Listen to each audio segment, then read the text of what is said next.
Hello everyone, welcome to my channel. I am here to help you today. I know you use this video to fall asleep, so before that, like the video and subscribe to the channel. Also, where are you from and what time are you watching? Now get comfortable and relax. Case 1. Paul Bernardo grew up in an affluent but deeply unhappy family. His father, Kenneth Bernardo, was the son of an Italian immigrant and had made it big in the marble and tile industry.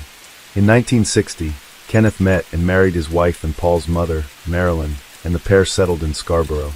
However, just weeks after the marriage, cracks began to show in the relationship, culminating in Kenneth being physically abusive to Marilyn. Eventually, the pair went on to have 2 children together, Debbie and Dave. But as Marilyn slipped into a deep depression, she sought comfort in the arms of another man, someone who she had previously loved but had been blocked from marrying after her family believed him to be beneath her. The affair resulted in Marilyn becoming pregnant and eventually, on August 27, 1964, after complicated birth, Paul was born. Marilyn remained in the marriage with Kenneth, and the family of 5 lived together in a large middle-class home in Guildwood, east of Toronto. Growing up, Paul was known as a smiley, happy boy. With his mother falling deeper and deeper into depression, she eventually moved into the basement of the home, leaving Kenneth to sleep in the master bedroom alone. Paul and his siblings were often bullied at school for their unwashed clothes and poor hygiene. Looking for an outlet, Paul threw himself into the Boy Scouts and would go on weekend trips away with his peers, learning new skills together. With Marilyn wasting away in her own despair, Kenneth would prowl the streets of Guildwood, peering through the windows of young women, and eventually progressing to a charge of molestation in 1975. Keeping his sadistic behaviors closer to home, Kenneth began sexually assaulting his daughter, Debbie. The abuse wasn't a secret. Paul, his brother Dave, and Marilyn all knew about the abuse, even witnessing it on occasion. When Paul was 15, an argument between him and his parents resulted in the nature of his birth finally being revealed. Once the secret was out in the open, Marilyn began tormenting Paul, calling him the bastard child from hell and blaming him for how her life turned out. Paul, having had his entire life turned around, did not take the revelation well. He tried desperately to fit in with his peers at school and went to great lengths to hide the depravity he faced at home. By the next summer, Paul got a job as a camp counselor and impressed his employers with how kind he was to the young children he cared for. But Paul was hiding a secret of his own. For years, he had been collecting pornography and had become obsessed with what he had seen. Following in his father's footsteps, he too had begun stalking the streets and peering into windows, trying to catch a glimpse of women undressing. After leaving high school, Paul enrolled at the University of Toronto, where he studied accountancy. During his time there, Paul was popular with young women and would regularly be seen on dates around the campus. However, Paul had a dark sexual appetite. The women he slept with were subjected to scripted, violent sex, sodomy at knife point, and strangulation, all at Paul's insistence. As each relationship came to an end, Paul would simply brush himself off and find his next partner, a revolving door of women he would use and abuse in order to satisfy himself. After graduating college, Paul began working at Price Waterhouse as a junior accountant. Not one to settle down, Paul went back to his old ways, stalking the streets to find women. Except, this time, instead of peering at them through the darkness, he would rape them. On May 4th, 1987, while a young woman was getting off a bus near her parents' house, Paul grabbed and brutally raped her. There would be 2 other assaults of this nature in the next week alone. Authorities came to the conclusion that the attacks, which all involved beatings, severe verbal abuse, and ominous threats to deter victims from contacting the police, had all been carried out by the same man, who the newspapers swiftly dubbed the Scarborough Rapist. The women were all between the ages of 15 and 21. In October 1987, with multiple assaults under his belt, Paul met his match in a hotel bar one night, 17-year-old Carla Homolka. Born in Ontario on May 4, 1970, Carla was the daughter of Czechoslovak immigrant Karel Homolka and his wife, Dorothy. With 2 sisters, Lori and Tammy, Carla was known for being pretty, popular, and clever. She was a straight-A student with a promising future. But as she grew up, things went awry. In high school, Carla began acting out, not listening to teachers, and falling out with friends. She would frequently lie about suicide attempts and cut herself in a bid for attention. Carla began working as a vet assistant at a veterinary clinic during high school. And as soon as she graduated, she was hired on as a full-time veterinary technician. In October 1987, 17-year-old Carla attended a pet store conference in Scarborough and was staying with a friend at a Howard Johnson hotel. It was there that she met 23-year-old Paul, and the pair immediately hit it off. After chatting for a while, the pair went upstairs and slept with each other. From that night on, they were inseparable. Paul would visit Carla as often as he could. In the weeks after they began dating, Paul became increasingly controlling over Carla, telling her how to dress, what she could or couldn't eat, and even calling her ugly and not worthy of him. Unlike the women he dated in college, Carla didn't run. In fact, she encouraged his depraved sexual behavior, submitting to his dark desires.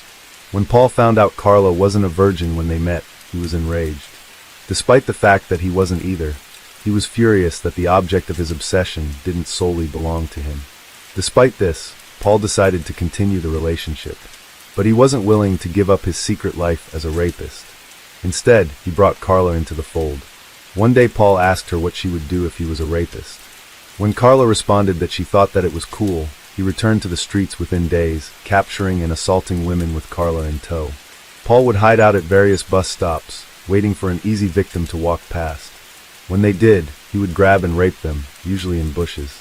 By the end of 1988, he had assaulted or attempted to assault over 13 women, occasionally bringing Carla along to watch.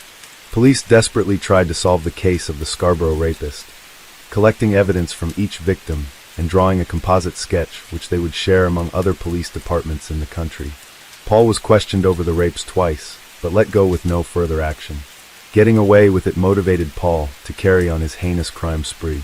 By 1990, Paul had lost his job and begun smuggling cigarettes in order to make ends meet. It was during this time that Paul became obsessed with Carla's 15-year-old sister, Tammy. He would sneak into her room while visiting Carla's parents. Now engaged, the Hamalkas took Paul in with open arms, adoring the man Carla had chosen to be her husband. But in the dead of night, Paul would sneak into Tammy's room and masturbate while she slept. In July of that year, Paul expressed to Carla that since it was impossible for her to give him her virginity, he should take Tammy's. Instead of recoiling in horror, Carla agreed, and the two made plans for Paul to rape Tammy, telling him it would be his Christmas present. On July 24, 1990, Carla set their plan into motion, lacing Tammy's food with Valium that she'd stolen from the veterinarian office where she worked. With Tammy asleep, Paul crept into the room, ready to attack. However, the dosage wasn't strong enough and Tammy woke up just seconds before Paul could attack. Undeterred, they struck again on December 23rd, spiking Tammy's drink with sleeping pills to the point of almost overdosing her. Not wanting his plan to fail, as soon as Tammy fell asleep, the pair worked together to undress her while holding a rag soaked in anesthetics over her mouth to keep her from waking up. Both of them then proceeded to rape Tammy, laughing as they committed the heinous act against Carla's own sister. After the attack, Tammy began to vomit and stopped breathing, choking on her own vomit. The couple made some attempts to revive her, but it was no use. They had unwittingly killed Carla's younger sister. Panicking, the pair moved quickly to cover up their crime, dressing Tammy and cleaning up any evidence. Once everything had been cleaned and returned to how it was, they called 911. Emergency services soon arrived, but there was nothing that could be done. Tammy was pronounced dead. Her death was ruled accidental due to overconsumption of alcohol, but it was noted that had sustained chemical burns to her face. No further investigation was made. Relieved that they'd seemingly gotten away with their unplanned murder, the pair laughed and joked at her funeral. Paul stroked Tammy's hair as she lay in her casket, and sickeningly, the couple put a photo of themselves next to her body before she was buried. After Tammy's death, the pair rented a home together in Port Dalhousie. Here they would reenact 15-year-old Tammy's rape and murder, adding it to their sadistic sexual role-playing. When Paul drank, he would berate Carla, blaming her for her sister's death and telling her that she had stolen Tammy from him. To make up for it, they sought out their next victim. On June 7, 1991, Carla invited a teenager she met at work over to the couple's home. After chatting with Carla and Paul for a while, the teen known only as Jane Doe passed out. Her drink had been laced with triazolam, a fast-acting sedative. At this point, Carla presented the sleeping teenager to Paul, telling him that she was a surprise gift for their upcoming wedding. As Jane Doe slept, the couple raped her, filming themselves in the act. The next day, the teen woke up and left the home, not realizing what she had been subjected to the previous night. Just days later, on June 15th, Paul met 14-year-old Leslie Mahaffey in Burlington after he'd driven there with the intention of stealing license plates to use for his cigarette smuggling activities. Leslie had missed her curfew by just minutes after attending a funeral and had been locked out of her home as a result. Unable to find anywhere else to sleep, Leslie walked the streets. During her wandering, Paul approached her and told her he was on his way to break into someone's house. Leslie simply asked him if he had a cigarette and offered to accompany him on his burglary. On the way back to his car, Paul grabbed Leslie, blindfolded her, and forced her into the back of his car. Once home, Paul shouted to Carla to come and see their new plaything, and the pair dragged the terrified 14-year-old inside. Inside, the pair recorded themselves torturing Leslie. With Bob Marley and David Bowie music playing in the background, the pair brutalized her. Paul taunted her, saying, still blindfolded, Leslie screamed out in pain, desperate for the attack to end, and begging for them to let her go. The next day, the couple decided it was possible that the teen could recognize them, so they concluded she needed to die. She was given a lethal dose of triazolam and strangled by Paul. Once dead, they moved her body to the basement and would later set about dismembering the teenager. Encasing her in cement, her body was dumped in Lake Gibson. On June 29, 1991, the same day Paul and Carla were married, Leslie's body was discovered offshore of the lake by a father and son who were out fishing. Authorities were called, and Leslie was identified by her dental records. Not yet tied to the Scarborough rapist, police opened a murder investigation. During the year following their wedding, Carla invited numerous young girls to the house, and the couple would drug and rape them repeatedly, usually recording the attacks. They all survived the attacks, but had no memory of them. Then April 16, 1992, the couple abducted 15-year-old Kristen French as she left school. Kristen was held hostage for 3 days by the couple, raped and tortured, with the promise that Paul gave her that she would be freed. Kristen initially stayed calm, hoping that she would be able to escape. However, as the abuse went on, Kristen became more defiant, calling Paul a bastard. Seeing red and remembering what his mother called him, he beat Kristen with a rubber mallet, strangling her for 7 minutes and not stopping until she was dead. Like they did for Leslie, the pair began taking steps to cover up the crime. They cut Kristen's hair, washed her, and threw her body in a ditch over 50 kilometers or 30 miles away in Burlington. The bodies of Leslie and Kristen were discovered fairly close together, and police soon realized the murders were connected. After interviewing witnesses who had seen Kristen being kidnapped, a sketch of the killer was released, and an alarming connection was finally made. He looked exactly the same as the Scarborough rapist. Realizing the crimes were connected, the press quickly picked up on the case and tips flooded in. Many tips claimed that the man in the sketch resembled Paul Bonato. Colleagues and friends rang in with their concerns, and Paul was soon brought in for questioning. Despite his DNA having been gathered years ago for the rape cases, it was never actually tested. And given the backlog, it still would not be tested for some more months. So it wasn't his DNA that would be Paul's undoing. It was his wife. On January 6, 1993, less than 2 years after the pair was married, Carla was brought into the emergency room at St. Catherine's General Hospital after having been beaten by Paul. She had sustained a broken wrist and had been beaten so severely that her eyes were black and she couldn't see or walk properly. Paul was arrested for assault, but was released on bail. After being treated, Carla sought refuge with her family in Brampton. There, she confided to her family that she knew the Scarborough rapist and the schoolgirl murderer. It was Paul. Shocked, Carla's family convinced her that she needed to report everything to police.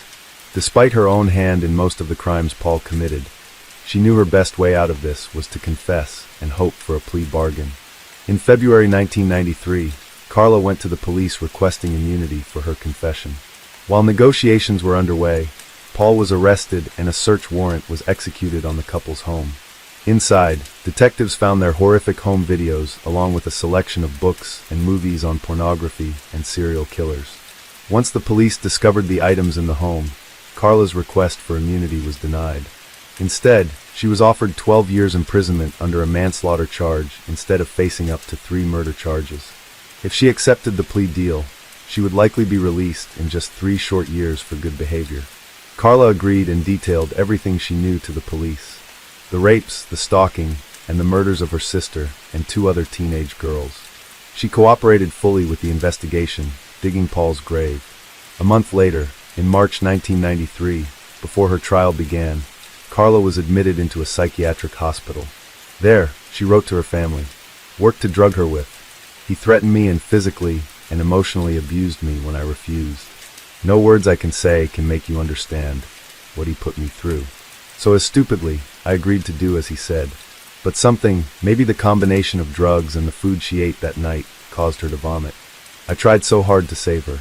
I am so sorry, but no words I can say can bring her back. I would gladly give my life for hers. I don't expect you to ever forgive me, for I will never forgive myself. The press went wild with the story dubbed the Ken and Barbie killers. The media attention surrounding the case was unprecedented. On trial in June 1993, Carla received the sentence offered during plea negotiations and was sentenced to serve her 12-year term at Kingston Prison for Women. Paul's trial took place 2 years later, in May 1995. After his arrest, Paul consistently challenged the claims made against him. He denied the crimes in police interviews and attempted to place all the blame on his wife. But once the pair's videotapes documenting their crimes were aired in court, his claims didn't hold water. During Carla's trial, the public had been made to believe that she was a battered wife and unwilling accomplice. Being physically and verbally abusive to me at that time, as you know, he kept on pushing and pushing and pushing, and finally I said okay. And thinking that it wouldn't be, it would just be one time. That's it. We shut him up, and he would stop bothering me and stop hurting me. If I didn't turn the water tap off completely, he'd hit me. If I didn't say the right thing, he'd hit me. He held knives to my throat. He told me I better watch my back. He said, "Always watch your back with me." But once the contents of the videotapes were revealed during Paul's trial, it became undeniably clear that Carla was not only a willing but eager and active participant in the rapes, beatings, and murders. Public outrage across the country regarding the plea bargain was swift. Many felt that the prosecution had made a deal with the devil. Many also noted how the killings didn't begin until after Carla became involved, and even speculated that she may have been the one who wanted the victims killed out of jealousy. But none of that mattered. It was too late. During Paul's trial, various unidentified women who had been attacked or escaped from Paul described their experiences. The prosecution stated that they could not say without a doubt that all victims had been identified, and that there may still be more out there. On September 1st, 1995, Paul Bernardo was convicted of over 30 charges relating to the kidnappings, rapes, and murders. He was sentenced to life with the possibility of parole after 25 years. Carla was released in 2005 and has since remarried Terry Bordelais, her former lawyer's brother. Living under the name Leanne Thiel, she lives in Quebec with she and Terry's 3 children. A Facebook page called Watching Carla Homolka was set up, which tracks her movements around the city. In an interview since her release, she said, "At the time, I was 17 years old. I lacked knowledge. I feared being abandoned. I was desperate for a relationship. I lacked confidence. There are numerous aspects of myself that I was unaware of at the time, but I'm now aware of." As of the making of this video in 2022, Paul is still in prison serving at Millhaven Penitentiary in Eastern Ontario. By February 2018, Bernardo met the requirements for parole. He's made 2 requests for parole since then, and both have been denied. His most recent request for parole was made in June 2021. Paul's plea was denied after just 1 hour of deliberation by the presiding judge. Paul argued his case by saying that he had been without meaningful human contact for more than 10,000 days, and that this had left him feeling stressed and anxious. He affirmed that he was a changed person, and he ironically characterized his punishment as cruel and inhumane. "I am no longer preoccupied with fantasies," Paul said in his parole application. "Without a doubt, I'm low risk. I have fought all deviant sexual behavior for 2 years. After just 30 minutes, his parole was denied. And today, Paul spends most of the day confined in his cell with 1 hour of solitary yard time. Paul is reported to have no meaningful human interaction with other inmates or guards, and the only thing he has to keep himself company are the letters he gets from his disillusioned admirers. In his own words, "I cry all the time." Thank you so much for watching. We hope this video did justice to all the young victims of this heartless couple's crimes.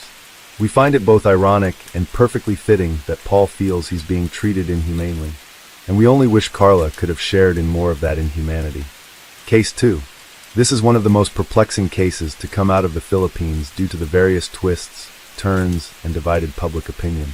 It's now considered settled, but let me know what you think. It was a typical Monday morning in Sidio Mohan, Barangay Tisa, in Cebu City. The day started like any other, with the usual hustle of morning commuters. Around 7 a.m., something unusual caught the attention of several witnesses. A large discarded carton box lying conspicuously along the roadside. A security guard from a nearby private subdivision spotted the box. Initially, he dismissed it, assuming it had simply fallen off a courier or delivery van. Others passing by noticed a foul odor emanating from the box, with flies swarming around it. Yet, no one intervened. Fast forward to 1 p.m. A street sweeper on duty decided to move the box away from the road. However, it was too heavy for him to carry alone. Seeking help, he approached the local barangay tanids, or the village peacekeepers. As they attempted to lift the box, its flap suddenly opened, and to their horror, an arm popped out. The street sweeper and the tanid rushed to the barangay hall, their minds racing with what they'd just seen. Captain Ringo Pacana immediately relayed the alarming discovery to the Labangan police station. The police arrived at the scene and confirmed everyone's worst fear. The box contained a dead body. What had been mistaken for discarded garbage was, in fact, the remains of a woman. By 2 p.m., investigators were meticulously examining the scene. The body was in a gruesome state. The woman had her arms and legs tied with aluminum cables and was wrapped in a white blanket. Her face appeared to have been smashed and burned off, possibly with cables. Bruises covered various parts of her body, although these could have been post-mortem changes. Despite the meticulous examination, her identity remained a mystery. All they could ascertain was she had dyed blonde hair, was wearing a black sweater and black shorts, and her nails were manicured. These details suggested she was possibly not a local resident of Tisa, but a visitor. Who was this woman? How did she end up here, discarded like trash? These were the questions haunting the investigators as they began piecing together the tragic puzzle. The day after the gruesome discovery, on July 18, 2023, a breakthrough in the case emerged. Authorities matched the description of the identified woman to a recently filed missing persons report. The victim was suspected to be Rimay Tacmo, a 19-year-old female from Panebo City in the Valle del Norte. Rimay had been staying in Mandaue City, having flown into Cebu on June 11th, seeking employment opportunities. Some sources claim she arrived on June 14th, but regardless of the exact date, she had been in Cebu for over a month. Investigators reached out to Rimay's friends and family for identification. They confirmed there were fears. Body was indeed Rimay's. Her favorite black shorts and a distinctive necklace she always wore were unmistakable. Adding to the uncertainty, the relatives recognized the clothes Rimay was last seen wearing. They also noted that her smartphone and wallet were missing. In an effort to retrace her steps, police began gathering CCTV footage from areas where Rimay was last seen alive, including locations in Mandaue City, where she had been staying. Investigators expanded their search to include inns, suspecting that the white blanket she was wrapped in might have come from one of these establishments. Each piece of evidence brought them a step closer to understanding what happened to Rimay Tacmo. But first, who was she? Rimay Tacmo was a 19-year-old from Davao del Norte. Her family and loved ones describe her as a kind, obedient, and always prioritizing a family type of person. Despite growing up in a broken family, Rimay was known for her considerate nature and eagerness to help others. She was greatly loved by her parents and two sisters, who doted on her as the youngest in the family. Her father, Romeo Tacmo, emphasized her gentle demeanor and obedience, highlighting her dedication as a student and her determination to graduate from college to support her family. Rimay lived with her eldest sister, Roki, in Panebo City while attending college. Roki, who owned a business, supported Rimay financially and appreciated her help in caring for her niece. Rimay's aunt in Sabongo, Cebu, remembered her as a loving girl with no enemies. Initially, Rimay studied criminology with dreams of becoming a police officer. However, she later considered shifting to tourism before ultimately deciding to leave her studies altogether to work and contribute to her family's finances. Despite Roki's initial hesitation about her decision to quit school, Rimay's resolve won her sister's approval to start working. Unexpectedly, Rimay traveled alone to Cebu for a job opportunity with her friend, Jewel Smith. She didn't inform her family, who believed she was still in Davao. Rimay spent several days at the establishment's staff house before relocating to a boarding house in Barangay, Mandaue City with Smith. Rimay had been working in a bar and restaurant in Mandaue City, right after arriving in Cebu. Her family was unaware of her whereabouts. It came as a shock when they found out she was in Cebu. Remai called her sister and asked for help booking a ticket to Davao to attend a friend's christening on July 21st. Roki surmised that her sister might have opted not to inform them about going to Cebu for fear she would not be allowed to. Reassured her family that she was doing fine in Cebu. Tragically, this would be the last reassurance they would receive. July 16, 2023. Multiple sources, including Ree's friend Jewel Smith and a vendor from a local food stall near her boarding house in Barangay, Mundao City, reported that they last saw Remai on that fateful day, July 16th. The police examined CCTV footage from around the area, and weeks after Remai's death, crucial footage surfaced. It shows Ree boarding a yellow motorcycle, leaving her boarding house. The driver, a man in an orange-colored shirt. Investigators are now on the lookout for the motorcycle driver, the last known person to see Ree alive. They believe that there's a grim possibility that after traveling a few meters, Ree was forcibly transferred to another vehicle by her assailants. The journey of that motorcycle is key. It traveled towards Cebu City in Panang Dite Road in Barangay Mabalo, then proceeded to Iscario Street. Unfortunately, identifying the driver remains a challenge. His face was obscured by a helmet, but this footage has been handed over to the Regional Anti-Cybercrime Unit for enhancement. In the initial phase of the investigation, the police had grim suspicions.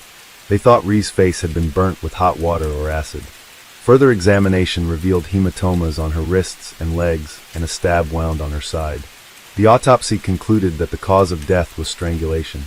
As for her face, it wasn't burnt. It was the effect of decomposition. Significant developments occurred on July 27, 2023, 10 days after Ree was last seen alive. Remai's missing smartphone finally surfaced. A man handed it over to the Labangan police station, claiming he had bought it from another near Carbon Public Market. When he checked the device, he found photos of Ree May, recognizing her as a victim found inside an abandoned box in Burgi Tisa. He immediately reported it to the authorities. This discovery happened just 2 days after he purchased the phone. Fortunately, CCTV footage near Carbon Market captured the man who sold Ree's mobile phone. He was wearing an orange-colored t-shirt, a detail that connected him to the initial investigation. This man had now been tagged as a person of interest in the case. His image, believed to hold vital information about the 19-year-old Remay Takumo, was released by the Cebu City Police Station. According to the police, the unidentified suspect first tried to unlock Takumo's phone, but failed. Unable to bypass the security, he opted to sell it for 1,700 pesos. The police are urging the public to help identify and locate this person of interest. As part of their ongoing investigation, they are still searching for the driver of the motorcycle that Ree boarded on July 16th, the same day she was last seen alive. On July 29th, out of pure coincidence, officers from the Guadalupe police station arrested Simeon Gabutero Jr., a 22-year-old construction worker, for the dangerous possession of a firearm in Cebu City. Soon after, police recognized Gabutero as the man in the picture released by the Cebu City Police Office, previously tagged as a person of interest in the Takumo case. Gabutero, however, insisted on his innocence, claiming he was not the killer of the 19-year-old. In an interview with CDN Digital, Gabutero maintained that he did not know the victim. Upon his arrest, though, he admitted to selling Remay's cell phone. Gabutero claimed he was merely following the instructions of his neighbor, who lived in the same neighborhood in Guadalupe. Gabutero stated that Gabayson had given him Takumo's cell phone on July 16th, instructing him to unlock or sell it. He managed to sell the phone for 1,700 pesos, handing the money to Gabayson, who gave him 500 pesos as promised. Gabutero asserted that he had no idea the phone belonged to a possible murder victim, and that Gabayson had instructed him to keep the ownership of the phone a secret. When Gabutero realized the police were searching for him, he chose not to turn himself in out of fear of being implicated in the crime. During his confession, Gabutero revealed a disturbing detail. He had seen Gabayson allegedly arguing and attempting to strangle the victim.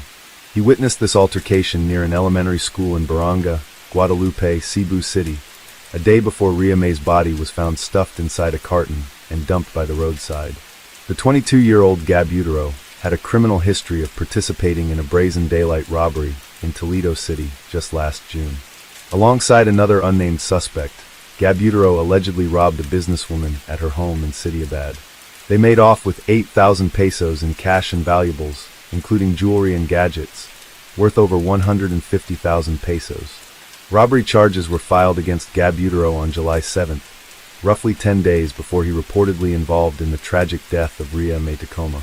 On July 30th, to verify Gabutero's claims, the police tracked down Gabutero Gabison, who was arrested on an unrelated charge of illegal drug possession. When brought in for questioning, Gabison vehemently denied Gabutero's accusations. He insisted that he never knew, met, or encountered either Gabutero or the victim Ria May. As part of the meticulous investigation, the police conducted DNA testing for both Gabutero and Gabison on August 4th. This forensic examination was crucial in examining any possible connection between the suspects and the evidence found at the crime scene. The authorities are leaving no stone unturned in their pursuit of justice for Ria May. Despite the arrests and ongoing investigation, the police continue to appeal to the public. They urge anyone with information about what happened to Ria May and who might be responsible for her death to come forward. Meanwhile, there's concern amongst the public about the rapid identification and apprehension of the suspects. An article written on August 1st expressed suspicion regarding how quickly the perpetrators were found, suggesting there might be more complexities about this case than initially apparent. On August 5th, while the results of the DNA test were still pending, several individuals claiming to have information about the gruesome killing surfaced, causing a flurry of speculation on social media. Among the new voices was a taxi driver who, during an interview with a local radio station, recounted an encounter with the passengers carrying a large, empty box on July 17th, the same day Ria May's body was found in Burgatiza. According to the taxi driver, one of the passengers was a petite woman with various tattoos, and she was carrying a large, empty box. She was accompanied by a foreign-looking man. The pair had boarded his taxi at B. Rodriguez Street and were heading to a condominium in Burgatiza. The taxi driver's description seemed to implicate Jewel Smith, one of Ria May's closest friends. On August 7th, a visibly distressed Jewel Smith went to the Cebu City Police Station to clear her name. Smith asserted her innocence, stating she had not left her boarding house in Burg Ilok, Mandaue City, since clocking out from her job at a bar at AS Fortuna on July 16th. Last July 17th, I was just in Ilok. My neighbors could testify to that. I really don't like going out, Smith declared. She also denied being on B. Rodriguez Street or in Burg Ilabongan on July 17th. Smith stood by her previous statements that the last time she saw Ria May was on July 16th. Since the taxi driver's interview, Jewel and her family have been subjected to hate, prejudice, and baseless accusations on social media. Her photos circulated online without her permission, compounding her distress. In response to these developments, the police urged individuals with information about the case to come forward directly to them rather than turning to social media. Smith is also considering filing charges against the taxi driver for spreading lies and causing undue stress to her and her family. When Ria May did not return to her boarding house the next day, Smith filed a missing persons report, which was then referred to the police. As the police continue to investigate, they have taken into account both the taxi driver's and Smith's statements. However, they remain focused on Gabutero and Gabison as their primary suspects, ruling out Smith and acknowledging her cooperation with their inquiries. On August 10th, Seamin Gabutero Jr., a construction worker, finally confessed to being the perpetrator. Police Colonel Aranio Dalagdag of the Cebu City Police Office announced in a press conference that the murder charges would be filed against Gabutero. This confession came after DNA test results showed samples under Ria May's fingernails matched Gabutero's DNA. Gabutero admitted to killing Ria May when she visited his boarding house in Barangay Guadalupe early on the morning of July 16th. He claimed that Ria, whom he had met through Facebook, was his girlfriend. They had been in a long-distance relationship since December 5th of the previous year, but had never met in person until that day. On July 16th, they agreed to meet for the first time at Gabutero's boarding house around 6 a.m. Gabutero said he became enraged when he discovered that Ria had made multiple Facebook accounts and received messages from other men. His jealousy and anger boiled over, especially considering the money he had been sending her from his meager earnings. Gabutero, who earned 400 pesos daily as a construction worker, had been sending money to Ria since they became a couple. His frustration grew when he found drug paraphernalia in Ria's bag, feeling that his hard-earned money was being misused. However, to Gabutaro, when he confronted Rhea, she laughed at his outburst, which further infuriated him. In a fit of rage, he squeezed her neck. Rhea did not scream, but only held on to his hand in an attempt to resist. Jewel Smith, Rhea's friend, mentioned that Rhea had been drinking before the incident, which had explained her inability to fully resist the attack. Gabutaro also expressed anger that Rhea had not informed him of her arrival in Cebu. After realizing she was dead, he wrapped her in a blanket, tied her up with pieces of garter and shoestring, and placed her inside a cardboard box. With the help of another person, he transported her body on his motorcycle and dumped it in an overgrown area in Barangay Tisa. Gabutaro denied burning Rhea's face, a detail the medical legal officer explained could have resulted from decomposition, as she had been dead for over 24 hours. Distraught and filled with regret, Gabutaro told the police that he was ready to face the consequences. His confession, detailed in an extrajudicial statement signed on August 10th, also revealed an attempt to frame his neighbor, Roberto Gabison, due to a past dispute. The police confirmed that no evidence linked Gabison to Rhea May's death, and Gabutaro's admission cleared him of any involvement. Similarly, no evidence implicated Jewel Smith. Discrepancies in the taxi driver's claims, such as the timing and description of the box, further exonerated her. Gabutaro, in his confession, admitted to killing Rhea inside his boarding house at approximately 6 a.m. Additionally, CCTV footage captured Gabutaro attempting to dispose of Rhea's body around 10 p.m. the same day. The footage showed him transporting the box containing her body on a motorcycle. However, Gabutaro has remained tight-lipped about the identity of the backrider who was with him at the time. Despite the confession and mounting evidence, Rhea May's family were shocked and dissatisfied with the outcome. They firmly believed that Rhea was not in a relationship and that the confession tarnished her reputation, adding insult to their grief. Rhea's family has called for a parallel investigation into her brutal killing. They questioned the credibility of Gabutaro's confession, stating, "The family felt that the allegations made by Gabutaro in his extrajudicial confession were not thoroughly vetted." They criticized the police for not verifying claims that Gabutaro and Rhea knew each other since December 2022, or that he had sent money to her through Gcash. The family showed mistrust of the investigation and publicly scrutinized the case. In a press conference on August 11th, Police Mayor Angelito Valasar, chief of Labangan Police Station, responded to the concerns raised by Rhea May's family. He urged them to visit the police station to personally review the evidence in their possession. Valasar expressed respect to the family's concerns and emphasized the importance of transparency in the investigation. Meanwhile, a significant development occurred when the motorcycle taxi driver who transported Rhea May to Barangay Guadalupe from Barangay Loc in Mandaue City came forward. Marjun Carrel, a resident of Lapu-Lapu City, appeared at the Labangan police station on August 11th to clear his name. Carrel stated that he recently realized that Rhea May was the passenger he had transported when he recognized his motorcycle in social media posts. He had no intention of hiding, explaining that he simply brought the passenger to Guadalupe for a fare of 300 pesos. On the dawn of July 16th, Carrel took Tacmo from Barangay Loc to Gabutaro's residence. He even had to ask for directions from people on the streets.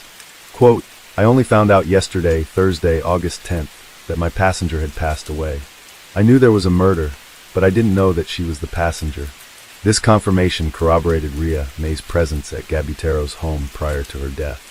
Adding to this, Gabutaro's mother also confirmed Rhea May's presence at their place. She explained that she had left her apartment before Rhea May arrived because Gabutaro had told his family to leave as he would be having a female guest. When she returned an hour later to cook breakfast, she knocked on the door at 6 a.m. and found Gabutaro alone and sweating when he answered. Later that evening at 7 p.m., she discovered a carton box and questioned Gabutaro about its contents. He claimed it was filled with clothes. At 10 p.m., Gabutaro asked his younger brother to help him move the box, still insisting it contained clothes. On August 14th, the police presented the evidence recovered to Rhea May's relatives, proving that Simeon Gabutaro was behind the killing. This evidence included a black jacket Gabutaro wore, the red helmet and white jacket worn by his younger brother when he disposed of Rhea May's body, as well as Gabutaro's bag and the shirt he wore when he sold Rhea May's cell phone. In a sworn statement, Simeon's younger brother recounted their journey. They were headed to Sitio Mohan, carrying a cardboard box that Simeon claimed held clothes. Little did the boy know he was partaking in the disposal of a body, which was found the following morning on the roadside of Mohin. The evidence began to stack up. CCTV footages, witness statements, and forensic evidence all pointed in one direction, towards Simeon Gabutaro. Police Mayor Angelito Balasar, the chief of the Labangan police station, confirmed that the recordings matched the timeline and actions described by Simeon's brother. The chilling truth was becoming undeniable. The wheels of justice began to turn. Cebu City Police Officer, Director Colonel Ironio Dalagdag, announced that the murder case against Simeon Gabutaro would proceed once all the necessary documents were in order. The victim's father, Romeo Tacmo, expressed his gratitude towards the police for their swift action in solving his daughter's murder. For Ria May's family, the pain was unbearable. Her sister, Roche Tacmo, Paul Bakken, and Grace Tacmo, initially filled with disbelief and sorrow, were eventually convinced of Gabutaro's guilt. This conviction came after reviewing the evidence and hearing explanation. Their trust in the system brought a semblance of closure, though the wound of loss would never truly heal. Further sealing Gabutaro's fate was a neighbor's affidavit. The neighbor had seen Simeon on July 17th with several nail scratches on his arm. This observation aligned perfectly with the findings of the PNP forensic unit. They theorized that Ria May, in a desperate struggle for her life, had clawed at her attacker, leaving behind crucial DNA evidence under her fingernails. Tests confirmed that this DNA matched Gabutaro's. On September 1, 2023, from his detention cell at the Labangan police station, Simeon Gabutaro reiterated his confession, speaking directly to reporters. He said, "I killed Ria May Tacmo. I was not forced to admit it." A woman, known only by the alias Bianca Lee, took to social media and a radio show on August 31st, accusing Ria May's friend, Jewel Smith, of being involved in her killing. But Gabutaro stood firm, stating he had never met Smith, and these allegations were baseless. This once again prompted Police Major Angelito Balasar to address the public directly. He urged anyone with genuine evidence to come forward through proper channels rather than spreading unverified claims online. Major Balasar's appeal was clear. Justice can only be served through the correct legal processes, not through the court of public opinion. Meanwhile, lawyer Ruffold Bannock, station manager of radio station DYHP, offered a reward of 100,000 pesos for any substantial evidence Bianca Lee claimed to have. However, no such evidence has surfaced, leading many to question the veracity of her statements. Gabutaro's steadfast admission faced skepticism, with some alleging he was coerced to protect more influential figures. Major Balasar countered these claims, emphasizing the transparency and integrity of the investigation. Representatives from the Commission on Human Rights were present throughout, ensuring no force were used during Gabutaro's confession. The legal machinery continued to move forward. On August 18, 2023, murder charges were officially filed against Gabutaro and his 15-year-old brother, who had admitted to aiding and disposing of the box containing Ria May's body. Despite the younger brother's lack of knowledge about the box's contents, his involvement in the disposal led to the charges. Major Balasar expressed confidence in the strength of the case against the Gabutaro brothers. He asserted that even if Simeon attempted to retract his confession, the overwhelming evidence gathered would uphold the charges. Amidst this firestorm of speculation and social discussion, we must remember it's a young woman who wanted to support her family, and who had a full life ahead of her who lost her life. But the case of Ria May Tacmo stands as a testament to the dedication of the law enforcement official, who despite heavy criticism, doubt, and controversy, worked tirelessly to seek the truth. Case 3. A visibly nervous 73-year-old man arrived at the hospital with what medical staff originally assumed was his daughter. But as doctors examined the girl, they were silently horrified. The girl looked old enough to be the older man's wife instead of his daughter. Her skin was nearly void of color, and the few teeth she had remaining were rotten and barely hanging on. Their horror was magnified when they learned the girl was actually his granddaughter, and that she was just 19 years old. But the shock that the medical staff and police felt at that point would pale in comparison to what they would soon learn were the circumstances that led to what they were seeing. In the words of the victim, "No one is going to believe me." After 24 years of captivity, over 3,000 rapes, and 7 children fathered, today we're talking about one of the most infamous kidnappings in history, involving one of the longest times spent in captivity. There have been cases of children being kidnapped and stowed away in secret basements before, but the planning and extensiveness of this case is exceptionally disturbing. Joseph Fritzl was an only child. He was born on April 9, 1935 in Amstetten, Lower Austria, to parents Maria and Joseph Fritzl Sr. Fritzl Sr. was a severe alcoholic who abandoned Maria and Joseph when Joseph was just 4 years old, leaving him to be raised alone by his mother. Fritzl Sr. ultimately died in battle during World War II, fighting for the armed forces of Nazi Germany. His name appears on a memorial plaque in Amstetten. In 1956, 21-year-old Joseph Fritzl married 17-year-old Rosemary. At the time, Joseph was a well-known and respected electrical engineer. In 1967, just over 10 years after the couple had been married, Joseph's deviant behavior began to come to light. Joseph broke into the home of a 24-year-old nurse and raped her at knife point. He was arrested and served 12 months of his 18-month prison sentence before being released. Joseph was also named as a suspect in the attempted rape of a 21-year-old and also had a history of indecent exposure. Despite the conviction and his history, Joseph and Rosemary's marriage continued. They would go on to have 7 children together, 3 sons and 4 daughters. In 1966, Joseph and Rosemary welcomed their 4th child, Elizabeth, having had 2 other daughters and 1 son before her. Elizabeth's childhood was a struggle, to say the least. Joseph's toxicity permeated their day-to-day lives, with he and Elizabeth getting into frequent arguments that would result in her getting beaten. The beatings were not exclusive to Elizabeth, as Joseph was abusive to his wife and all of his children. Elizabeth received the majority of the beatings because she was one of the only ones willing to stand up to her authoritarian father. Aside from Joseph being physically abusive toward her and her siblings, he also began sexually abusing Elizabeth from the time she was 11 years old. After completing her government-required education at age 15, Elizabeth began a course to become a waitress. But before she finished, she decided she'd suffered enough of the abuse she was receiving at home, and in January 1983, she and a friend from work ran away from home to Vienna. Police found her within 3 weeks and returned her to her parents. Upon her return, she continued the course she was taking to become a waitress and was ultimately offered a job in the nearby city Linz. Elizabeth thought her life was finally about to change for the better. Unfortunately, nothing could be further from the truth. Knowing that Elizabeth would soon be bound for Linz and completely out of his control, it was time for Joseph to execute his long-awaited plan. On August 28, 1984, shortly after Elizabeth turned 18, Joseph lured her into the basement of the family home by lying and telling her he needed help carrying a door. In reality, for the last 6 years, Joseph had been building what he told his family was an underground fallout shelter. While some might think this to be a bit suspicious, the Cold War between the United States and the USSR was raging on, and the lingering threat of nuclear warfare was always looming. So building a nuclear fallout shelter in your house was not uncommon. But Joseph was not building a fallout shelter. The shelter was simply his cover story. On that August night, Elizabeth was about to find out what he was really building when she helped her father secure the final door to the area. She held the door in place while he attempted to secure it, shortly before slamming it in her face and knocking her backward into the shelter, or more accurately, the prison. He ran in with an ether-soaked towel, covered her mouth, and waited for her to fall unconscious.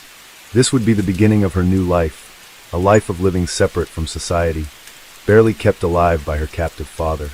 The prison was a cramped but cleverly planned room, hidden behind a small square entrance that featured an elaborate keypad lock that Joseph guaranteed only he could operate.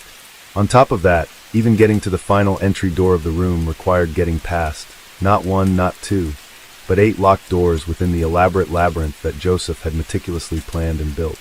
Upon Elizabeth's disappearance, Joseph and Rosemary reported their missing daughter to the police. Joseph told the police she had run away to join a cult, and that he suspected this was coming when he noticed her growing interest in the occult. However, he was the only one that seemed to think Elizabeth had any interest in cults, as Rosemary and other family members saw such signs. However, police did confirm the previous report where Elizabeth had run away with her co-worker, and because of this, they suspected she had indeed simply run away again.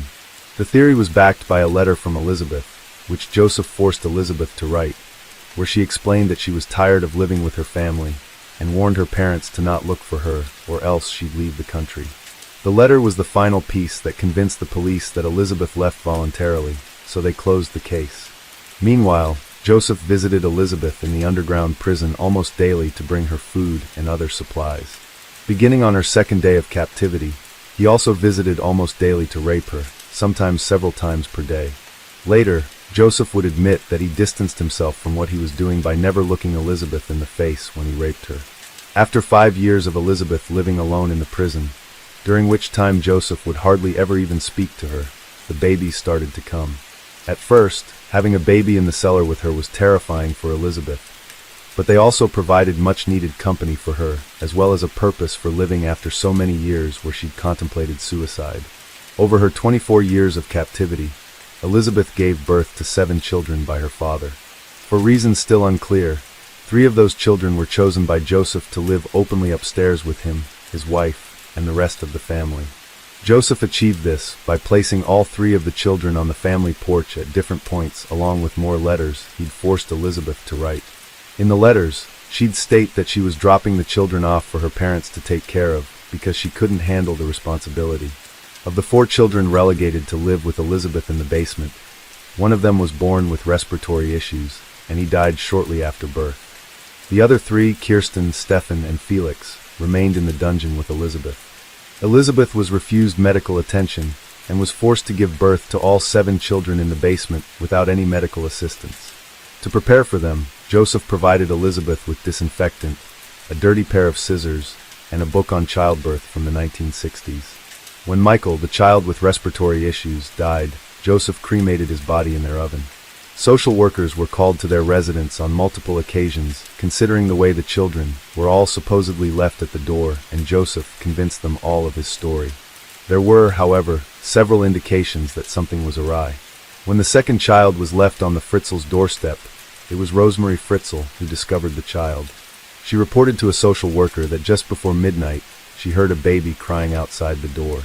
She opened the door to find the child laying there in a baby carriage. Just then the phone rang. She answered it, and someone claiming to be Elizabeth was apologizing for leaving her child on their doorstep. Rosemary immediately recognized that the call was a recording and not a live person, so she hung up. But the phone rang again immediately. When she answered the second time, the same message was replayed. In addition to the recording being a concern, Rosemary also noted to the social worker that she found the call odd since they had recently changed their home phone number, and no one should have known the new number at that point. In hindsight, others also noticed signs. Joseph's sister-in-law reported that he would go into the basement every morning at 9 a.m. explaining that he was making blueprints and building new machines to sell to clients. But he warned that no one was ever to bother him or come down into the basement while he was working. The Fritzls also rented out a bedroom in their home, which happened to be directly above the basement.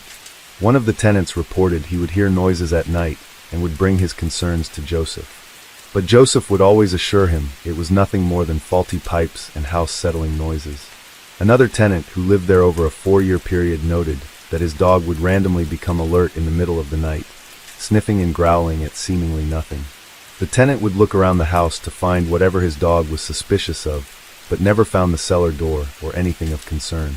But neither his wife, his family, nor any of the multitude of tenants over the years harbored enough suspicion to report any of Joseph's peculiar actions.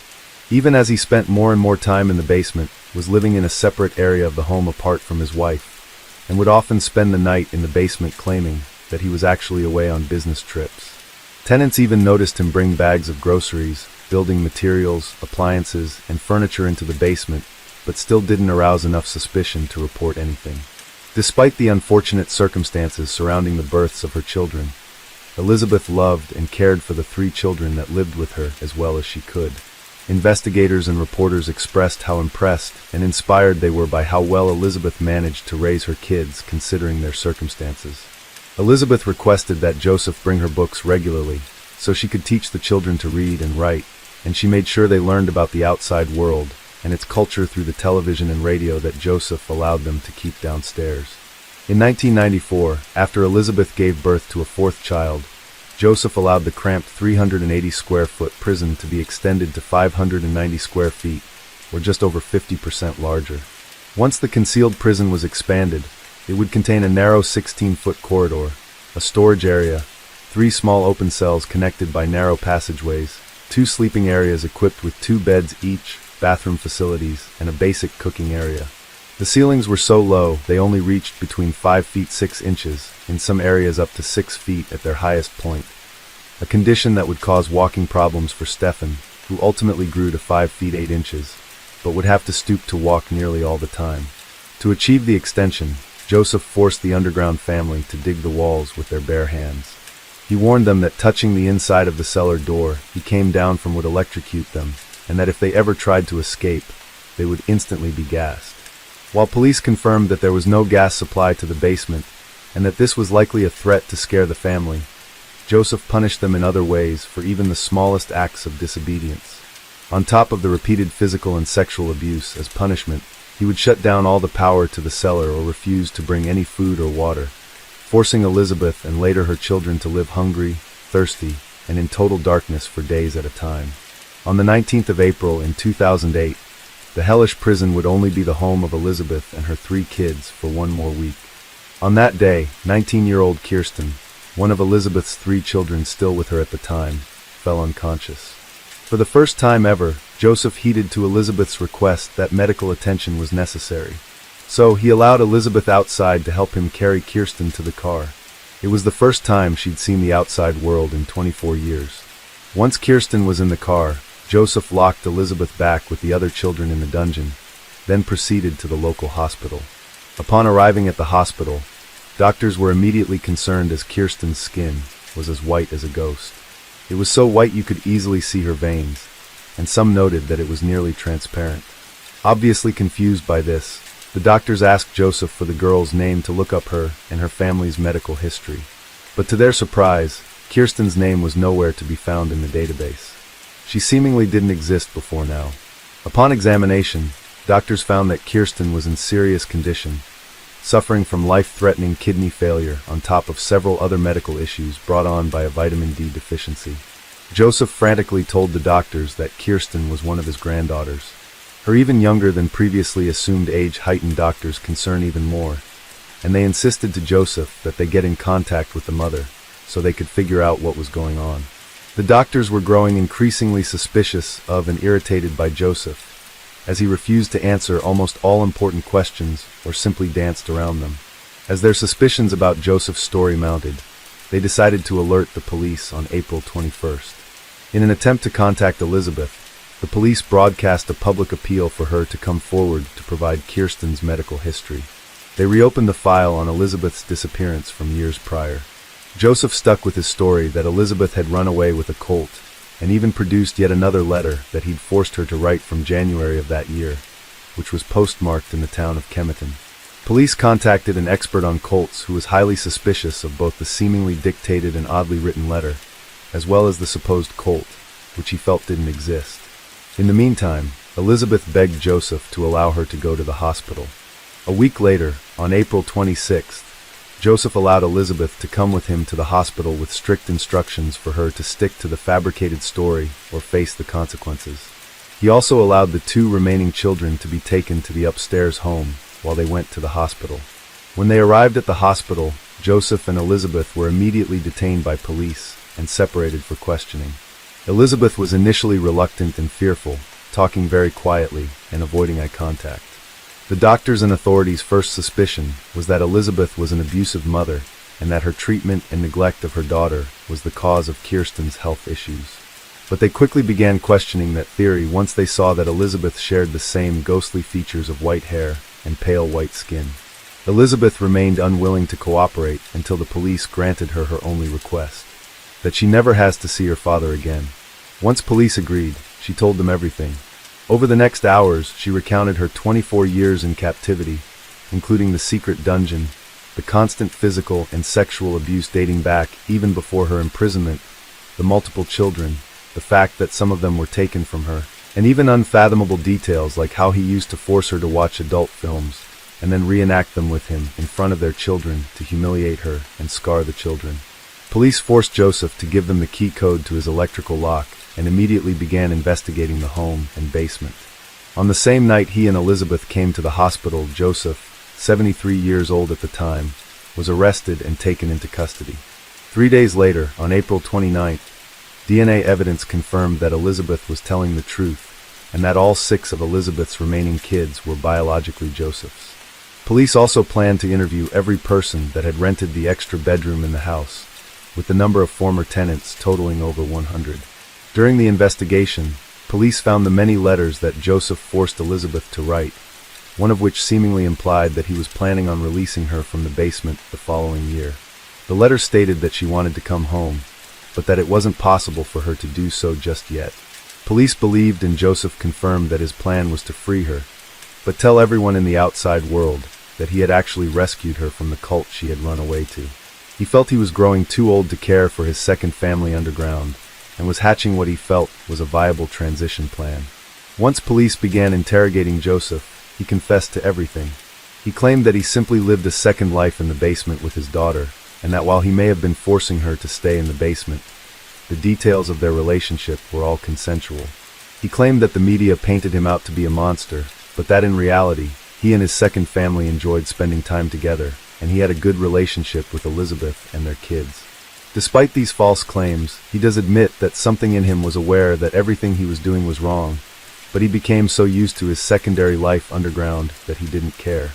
He acknowledged that what prompted him to keep Elizabeth locked up in the basement is that she no longer adhered to any rules in her teenage years, and that he needed to keep her safe from the outside world by force if he thought necessary.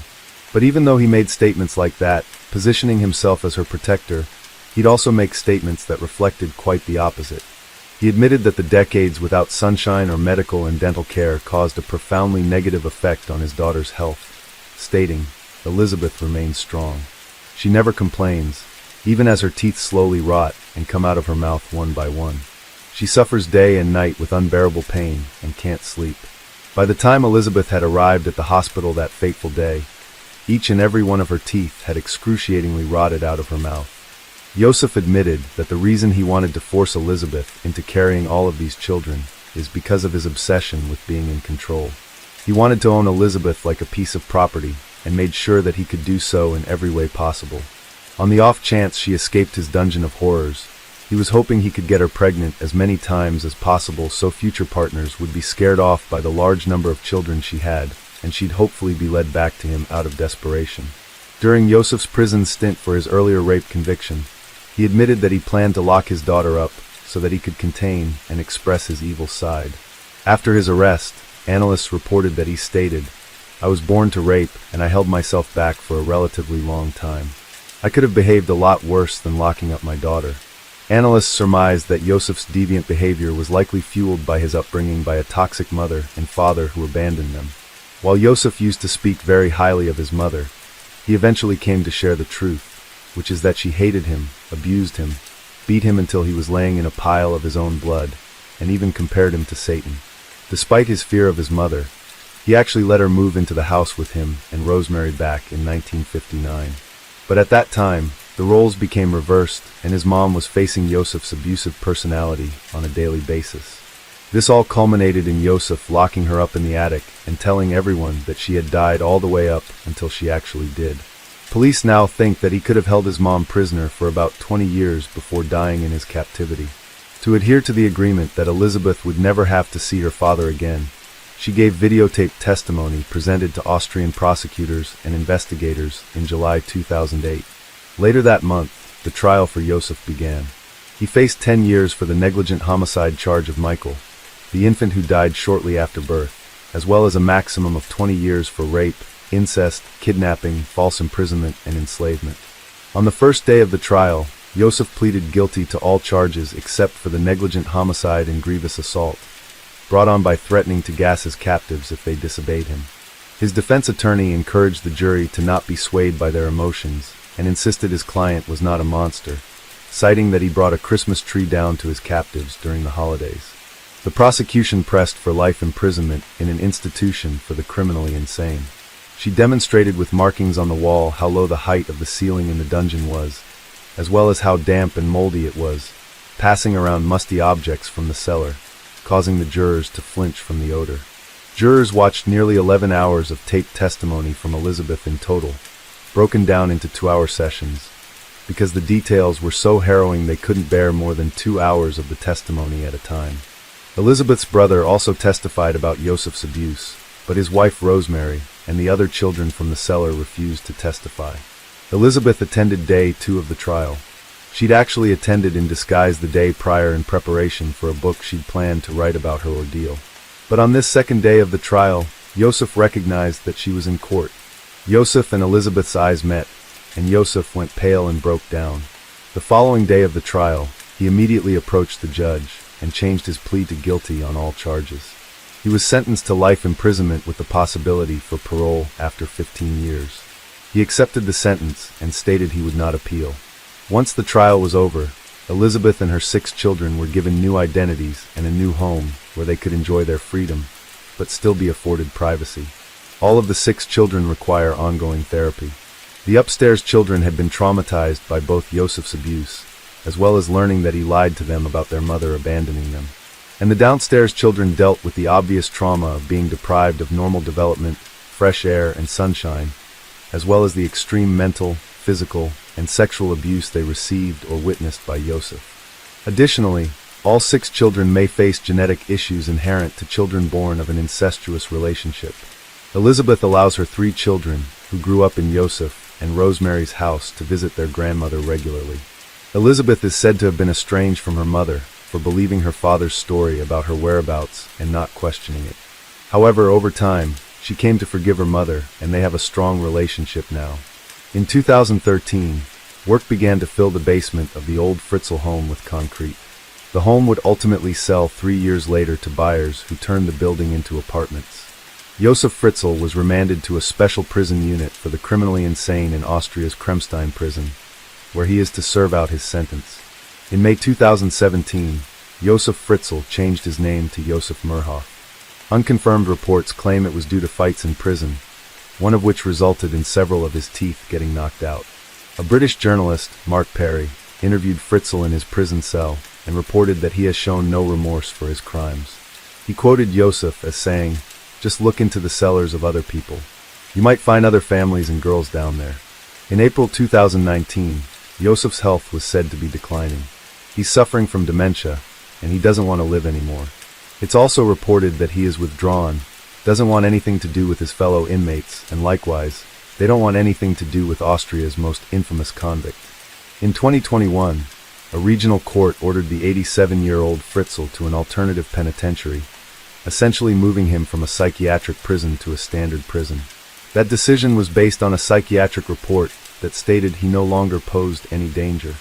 However, a higher regional court in Vienna ruled that there were no convincing indications that Fritzl was no longer a danger and therefore must remain in a secure psychiatric facility. Had Fritzl been moved out of the psychiatric prison, he would be eligible to apply for parole after having served 15 years, which is scheduled to occur in 2023. So as of the making of this video in 2023, Fritzl remains in a psychiatric prison where he remains ineligible for parole. Thank you so much for watching. We hope this video did justice to Elizabeth and all her precious children. We can only imagine the amount of fortitude and courage it must have taken to stand up to and speak out against a force that had so brutally ruled over every aspect of her life for 24 years. Her strength is an inspiration. Case 4. It was Sunday, September 17, 2023, when police were dispatched to a family home for a welfare check. The call came in at 8:43 p.m. Zoraida Bartholomew, 32 years old, hadn't answered her mother's phone calls all day. This was unusual. Her mother always checked in about the kids, and Zoraida was quick to respond. But this day was different. To make matters worse, Zoraida's husband, 38-year-old Alberto Rolón, hadn't shown up for his 6 a.m. shift that morning either. 2 alarming details from a couple known for being responsible and reliable. As officers approached the house, they discussed the family, a household of 4, including 2 young boys, 10-year-old Adriel and 7-year-old Diego, and 3 dogs. But something about the scene struck them as odd. In a home with 3 dogs, you'd expect barking or some movement. Instead, there was nothing but dead silence. The family moved into the home just a few months earlier, a beautiful property with a backyard, the neighborhood of Romeoville, a southwestern suburb of Chicago. Zoraida's mother, deeply worried, had requested the welfare check. Zoraida's brother was also on his way to check on her. In hindsight, It might have been a blessing that the officers arrived first. What they discovered inside would haunt any family member. The arrival of the officers immediately knew something was wrong. The lights were off, the house was unusually quiet, and no one was responding to the door. The officers peered through several windows with their flashlights. Romeoville, 327, can we get another unit to Camden, please? Everything's 10 to 4. No, we're gonna go on that side. There's a gate over there. Hey, hold on. Are you looking as well? Oh, that's all the shit. Here, wait, keep shining. Oh, wait. Lights are all off. Freaking out. There's a. Go in the backyard real quick. Furthermore, keep an eye on that garage, yeah? I want to try that door real quick. See if you can speak in the back. Is that one alright? Yeah. I'll go with this one. This one was open. I need more units here. Need more units, yeah. Hold this. I got 2 dead dogs. He was knocked over and a cop knocked over in the front room. They made a decision to enter the house. However, they had to proceed with caution, as they didn't know who or what might still be inside. I'm waiting for at least one more to make entry. One officer retrieved a riot shield as a precaution. We're going to make entry through the back door. You go grab the rifle. Yeah, I'm going to be your lethal cover, Ron. He later handed the shield to another officer and grabbed his rifle. No worries, I'm going to force entry from the back. Cover, please. I don't know if anybody's in there or not. Hey, you know what? Hey, one of you guys hold the front. We're on the other side, George, right? No, not that I know of. Here we go. Hey, Ron. Yeah, here's what we're going to do, okay? I'm going to boot in. We're going to go nice and slow, alright? Drake, you stay behind me. You stay in the back of the stack. You watch our 6 as we move through the house, okay? Corey, come up here and cover this door. This window. Cover the window. What do you see, Corey? How many dead dogs you got? We got 1 dead dog right here. We got a 2nd dead dog. I got him. I got him. Why don't you check the door handle first? Once inside, they discovered a horrifying scene. All 3 family dogs were dead, each shot in the head. The dogs had clawed desperately at the front door in their final moments, trying to escape. The husband, Roland, was found next. He was lying dead in the hallway, multiple bullet wounds in his body, and a pool of blood surrounding him. He had been shot in the back, suggesting he was trying to run. The most horrifying discovery was made in the bedroom. The door had been kicked open, and evidence of a struggle suggested Zarita had tried to fight off her attacker, or attackers, before being overwhelmed. She was found with her hands covering her face in a final gesture of terror, shot multiple times, and left in a pool of blood. The most heartbreaking of all was the fate of the couple's 2 young boys, too innocent to have caused anyone harm. They had been murdered in their beds. Zarita must have done her best to protect them before she was overpowered. Shell casings littered the house, as though the murderers were carried out quickly and violently. The execution-style killing suggested the perpetrator knew exactly where to go and who to target. No one was spared, not the children, not the pets. The killers had left a message, the letter F spray-painted on the walls. Could this have been a drug cartel hit deep in the American Midwest? Such brutality was not expected in an otherwise peaceful neighborhood. When Zarita's brother arrived, he was stunned by the police presence and devastated by the news. He now had the heartbreaking and daunting task of informing their mother that her daughter's entire family had been murdered in cold blood. There's no right way to deliver such news. It's unimaginable what that moment must have felt like. Initially, investigators wondered if this was a murder-suicide, since Roland was not found in the bedroom with his wife and children. However, this theory was quickly ruled out, due to the multiple gunshot wounds in his back, indicating he had been fleeing. The claw marks and animal feces near the door revealed the dogs had sensed the violence taking place. In their final moments, they were in a state of panic and terror, likely killed last. Authorities estimated the murders occurred between 9 p.m. Saturday and 5 a.m. Sunday. They believed the attack was targeted, meant to send a clear and brutal message. People's response. The family members were devastated. No one could fathom who could commit such a heinous act. Both Roland and Zoraida held decent jobs, were not in financial trouble, and had no history or involvement with drugs or gangs. They didn't even own firearms, suggesting they hadn't anticipated any danger. The murder seemed random, senseless, and deeply evil. The Romeoville police enlisted the help of the FBI, ATF, and DEA, suspecting the crime resembled the style of a cartel hit.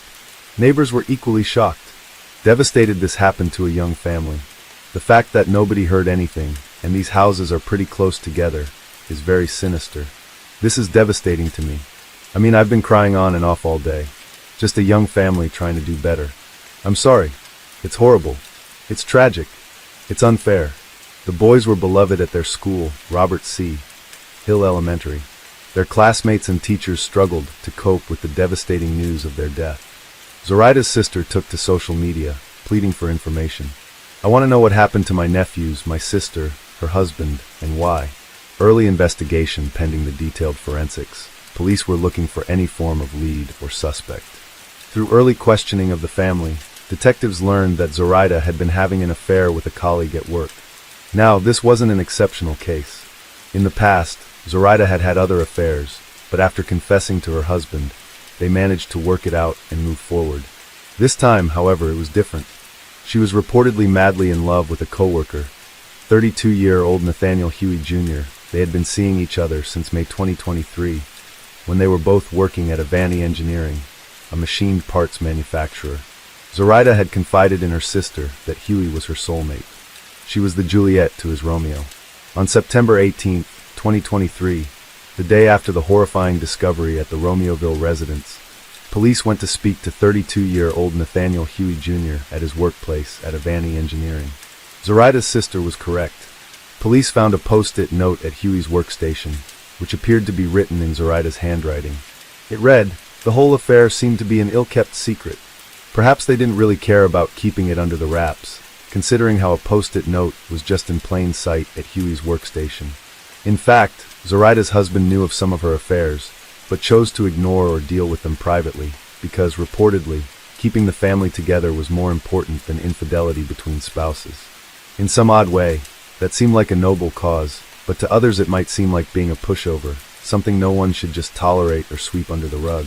Back to the questioning. The detectives began by telling Nathan they were aware of the affair, but that's not why they were here, and that's not their concern. We're just trying to figure out where. Alright, what kind of car do you drive? Like a SUV? So, and you said you've never had contact with her husband? Like he's never sent you a message, or called you or contacted you? No. Alright, so your first name's Nate. What's your last name? Can you spell it for me? Is it Nathaniel? What's your birthday? I don't remember anymore. I'm not trying to ruin your marriage or life, so I'm not like, I'm gonna, I'll try to keep this if we can, so I'm just with us in this room talking, but we're trying to figure out what happened at that house. Did she say her husband cheated on her, or did she say she never even passed or anything? And I gotta ask, do you have anything to do with this? No. Okay, I have to ask, and you know that your number's gonna be in her phone, and we're gonna find your text messages, and we're gonna find that stuff, and I don't want to get surprised later on that you guys are fighting, or that there was something going on between you two, or just three or few that I don't know about, Something like that. We have tons of videos to go through, and license plates, readers, and text messages, Snapchat messages, and all that stuff. In your head, if you can think of something like, oh, you guys should know about this, it's the time to tell us now before we find it later on, in the computer, when we find it in a phone message or something. Nathan paused. Of course he doesn't want to hand over his phone, which could have flirtatious messages with the woman who just passed away.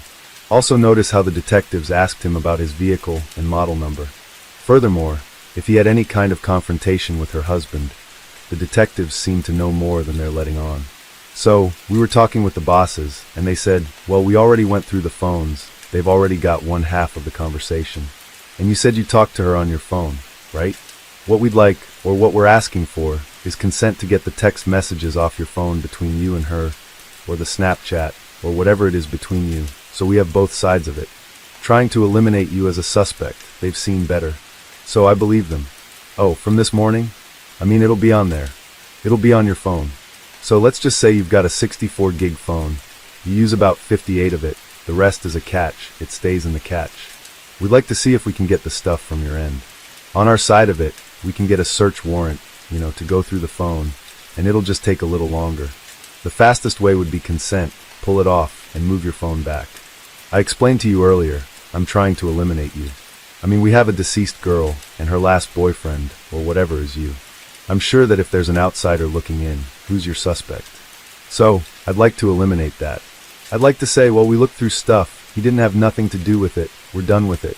It would take us a couple hours to pull information off the phone, that could eliminate you as a suspect. Like, right from the start. It's up to you. Anytime somebody dies, you look at the husband, the boyfriend, if it's a girl, if it's a guy, you look at his wife, and any kind of lovers he had. That's what we look at, we start there. And then this person was at work, so we eliminate that. This person was, we went through the phone, there's nothing between those two. And you're telling us there's no threats, but I can't go to our boss. I can't go to a state attorney and say, no, I verified it, there's no threats. I don't get with my phone, I'm telling you this. I completely understand what you're saying. I've been trying to get here, it's a hard time, taking my phone and all that. And you already told me you can get it. Her side of it, I can't get your side, that's the problem. How about this? How about I come see you guys later today, after work or something like that? Because I don't know, I still want you to be looking at, you know what I'm saying? I promise you, I don't care what you look at. Again, I'm asking for consent. The consent means that we plug it right in, we dump it, because you've told us it's okay. Without that, then we have to get a search warrant. If we get a search warrant, then we have to type that up, and it's going to take longer. I can bring it down to you guys, and you can dump it all you want to. I mean, you do understand how that kind of defeats the purpose, though. We're looking for, Snapchat stuff, and then you delete Snapchat stuff. It's kind of, you look like you're guilty, you know what I'm saying? Nathan's past. Looking into Nathan, police learned he had previously owned a private security firm, Black Bear Security, and he wasn't a single man either. In fact, he was married to a woman a few years older than him. Her name was Irma Linda, and they had been together for 8 years. While the couple had a wedding ceremony, they weren't legally married, but would refer to each other as husband and wife. They lived in the same house, had a dog, and Irma Linda had children and grandchildren of her own. Nathan, too, had children of his own. And similar to Zoraida, Nathan had reportedly cheated on Irma Linda more than once in their relationship. It just seems strange that these habitual cheaters were living steady, committed relationships. Perhaps they just enjoyed the excitement of affairs. However, unlike Zoraida's husband, Nathan was a known gun enthusiast, as stated by Irma Linda's family. Irma Linda's interview. The police went over to speak to his live-in partner and wife, Irma Linda Palomo, 50 years of age and 18 years older than Nathaniel. She acted surprised, but the police mentioned that they had seen some messages and wanted to speak to her, as they believed she was in danger. Watch how it unfolded. If you're one of my regular viewers, then you already know we're going to revisit this one. We're pretty clear that somebody's pretty upset at the victim. Is there any way that these text messages are going to come back to you, or your name, or your phone, or anything associated with that? As Irma Linda goes inside to grab her jacket, Nathaniel is seen leaving the house. And this is the point that the detectives are trying to make. They're trying to separate the two, so they can question them in private. Notice how they have a dog. I'm going to cry. It's all right. It's not all right. I'm saying it's okay if you cry. Do you want to go to the street with the police department? Is that down the street or no? It's right here by the park. Can you do a U-turn parking in front of the park? Sunnydale Park? Okay. How long have you known Huey? Since probably 2015. Okay. Why are you scared of him? I'm not scared of him. Why are you scared right now? Because when I called him, because I was scared, I didn't know where he was. He said, someone's following me. So I called, and I called. And then I heard him say, why are you following me? Do you want to search the car? And then someone said to him, there are messages from you. And it's because her husband found out you were having an affair. And I didn't know that. You didn't know what? That he was having an affair. When did you find that out? Right now. Right now. Okay. When's the last time that he had an affair? Because I know this is not the first time. No, it's not.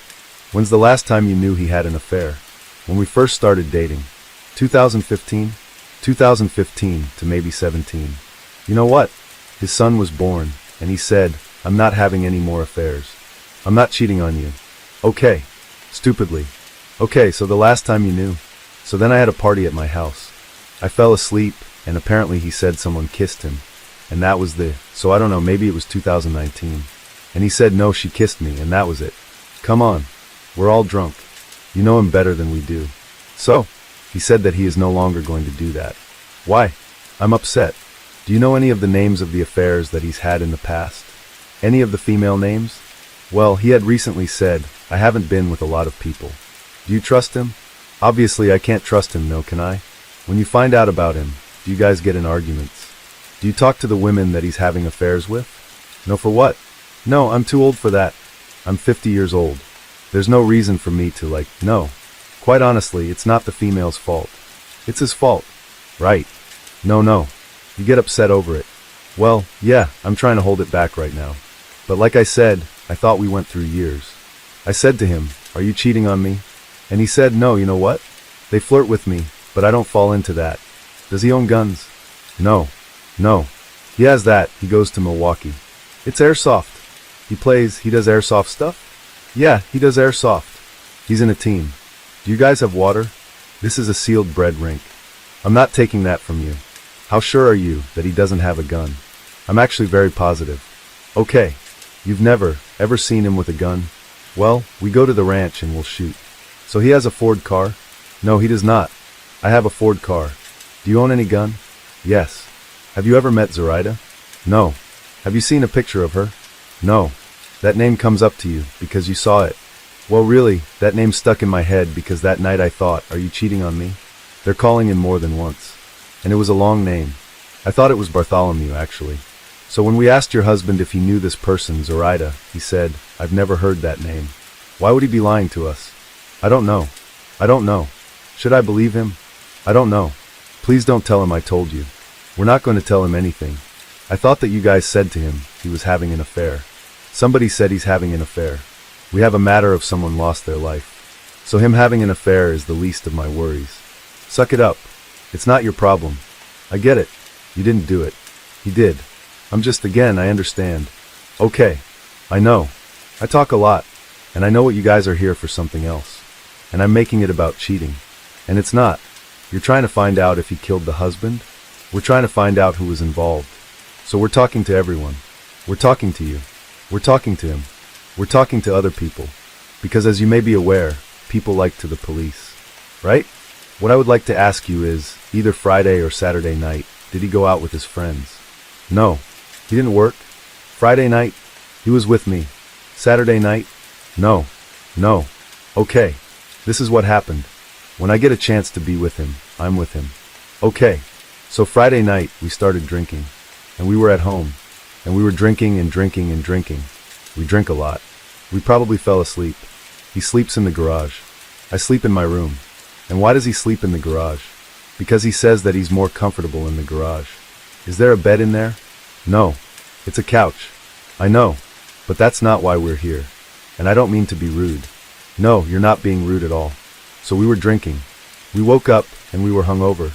On Saturday? He said, we got to move.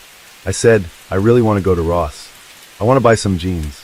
And then he said, let's get something to eat. He said, okay, let's go to Jersey Mix. It was still day. And I got home. I fell asleep. Apparently, I woke up and yelled at everybody. He was with the kids playing. My daughter had said to me, did you wake up in the middle of the night? And I said, no, why? And she said, well, I was just wondering because you were yelling at everybody. And it seemed like you were just sleeping.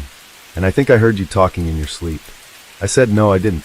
And then I said, maybe it was Nate that was talking in his sleep. And she said, no, Nate was snoring. Well, at least she's talking. But you know the old proverb, empty vessels make the most noise.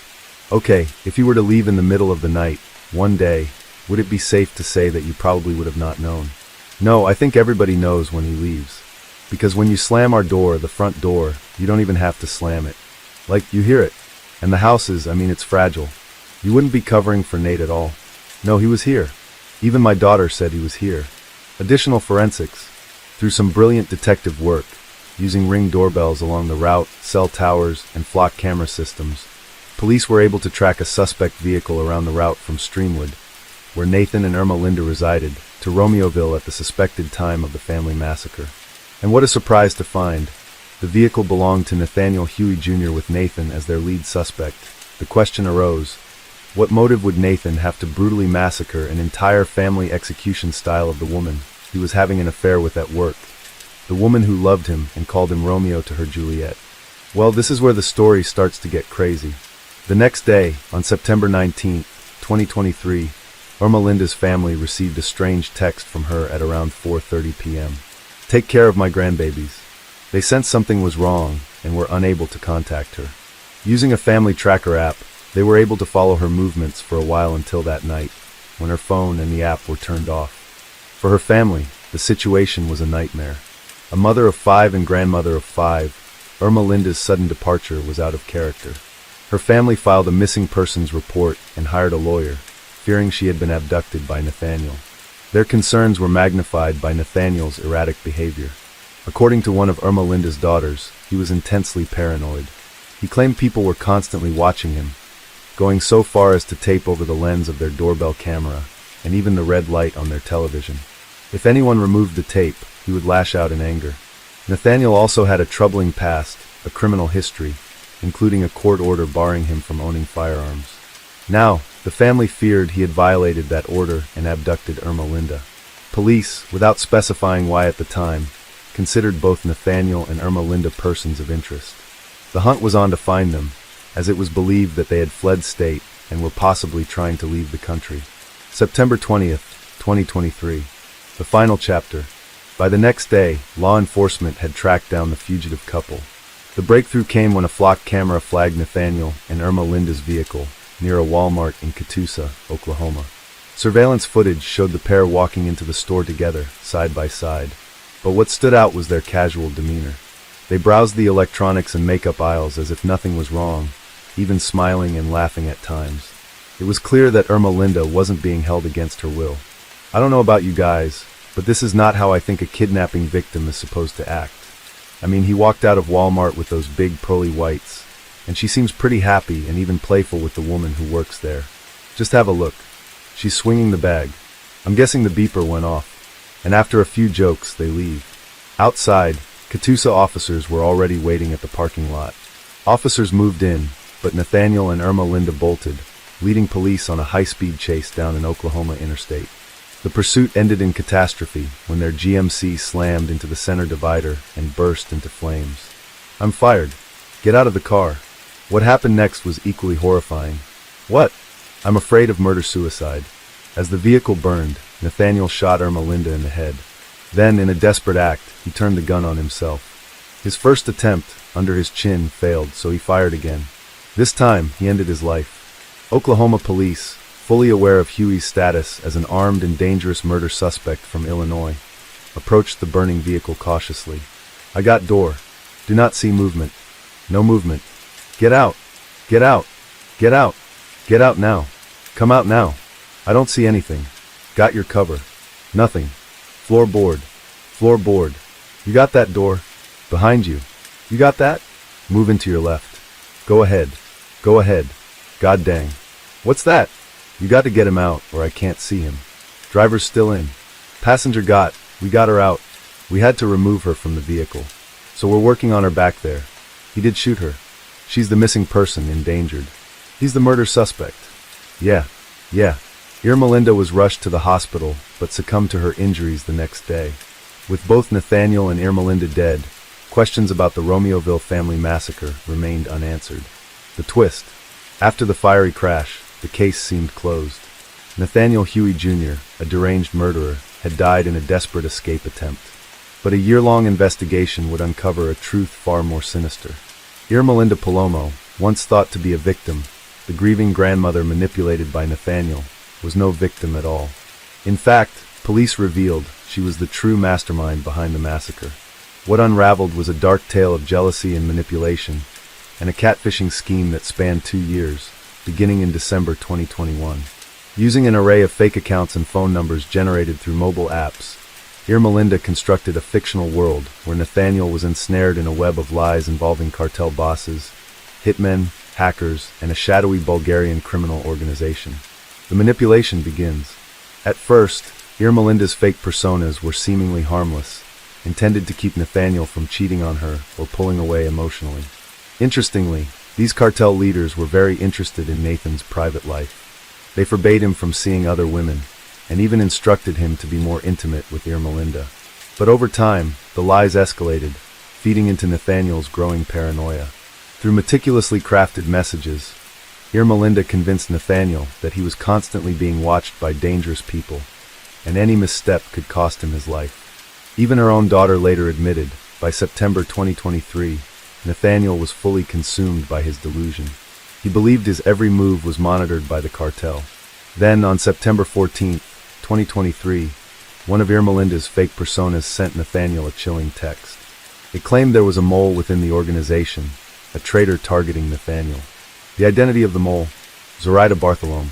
In a web of lies Irmelinda spun, Zoraida wasn't just a lover or co-worker, she was an enemy. According to this fabricated cartel narrative, had been orchestrated to gain Nathaniel's trust and expose secrets about the cartel. Now, the bosses insisted Zoraida had to be eliminated, and they even introduced him to a fictional cartel assassin named Turtle, who would help him plan the murder. Over the following days, Nathaniel spiraled deeper into this deadly conspiracy. He called in sick to work and began meticulously preparing for the crime.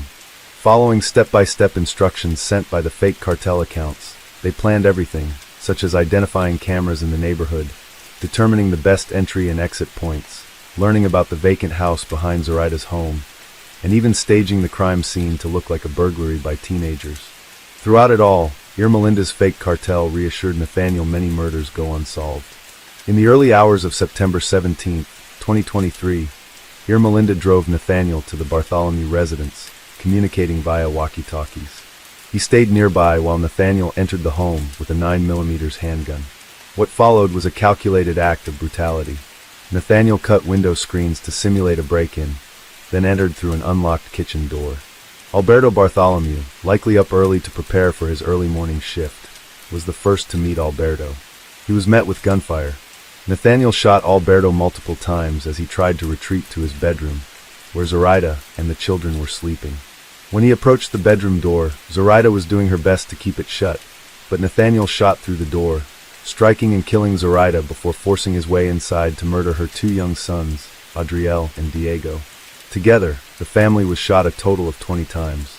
The scene was then staged in a grotesque attempt to mislead investigators. Walls were spray-painted with graffiti meant to mimic the senseless vandalism of juvenile delinquents. Even the family's 3 dogs were slaughtered, 2 in the kitchen and 1 in a bedroom. After the murders, Nathaniel texted the cartel, reporting the killings, but admitting he'd forgotten to take the victims' cell phones. This final interaction further cemented his belief that he was acting under the orders of a powerful organization. In reality, the puppet master was sitting a short distance away in the car, Irmelinda Palomo, the woman whose jealousy had driven her to orchestrate a massacre. Nathaniel later confessed to his mother, claiming he'd committed the killings because people were after him. When asked why he murdered the children, his chilling response was, they were better off dead than alive without parents. Now, could this have been prevented? In the months leading up to the Romeoville massacre, there were glaring red flags. Yet, the signs were ignored, dismissed, or left unreported to authorities. By June 2023, a mere month into Nathaniel Huey Jr. and Zoraida Bartholomew's relationship, threatening messages began surfacing. These messages warned Zoraida to stay away from Nathaniel, claiming he was about to be implicated in a murder investigation. They accused her of endangering her children by continuing to see him. Zoraida's defiant response revealed her frustration and resilience. You don't know anything about me as a mother or a person. Then the threats escalated. On June 27, 2023, Irmelinda Palomo, posing as an anonymous source, contacted Alberto Roland directly. The message claimed Zoraida was cheating on him with Nathaniel and urged Alberto to confront his wife. Palomo's manipulations grew more personal and malicious, painting Nathaniel as a violent individual whose presence endangered Alberto's family. In July 2023, Alberto received even more messages, but he refused to defuse the situation. Instead, he pleaded with the messenger to just leave him alone. All I want to do is work and go home and be with my kids. I'm not a complicated person, and I don't need or deserve all this drama. Tensions boiled over into an altercation. Alberto allegedly slashed Nathaniel's tires. However, in a gesture of remorse, he later apologized.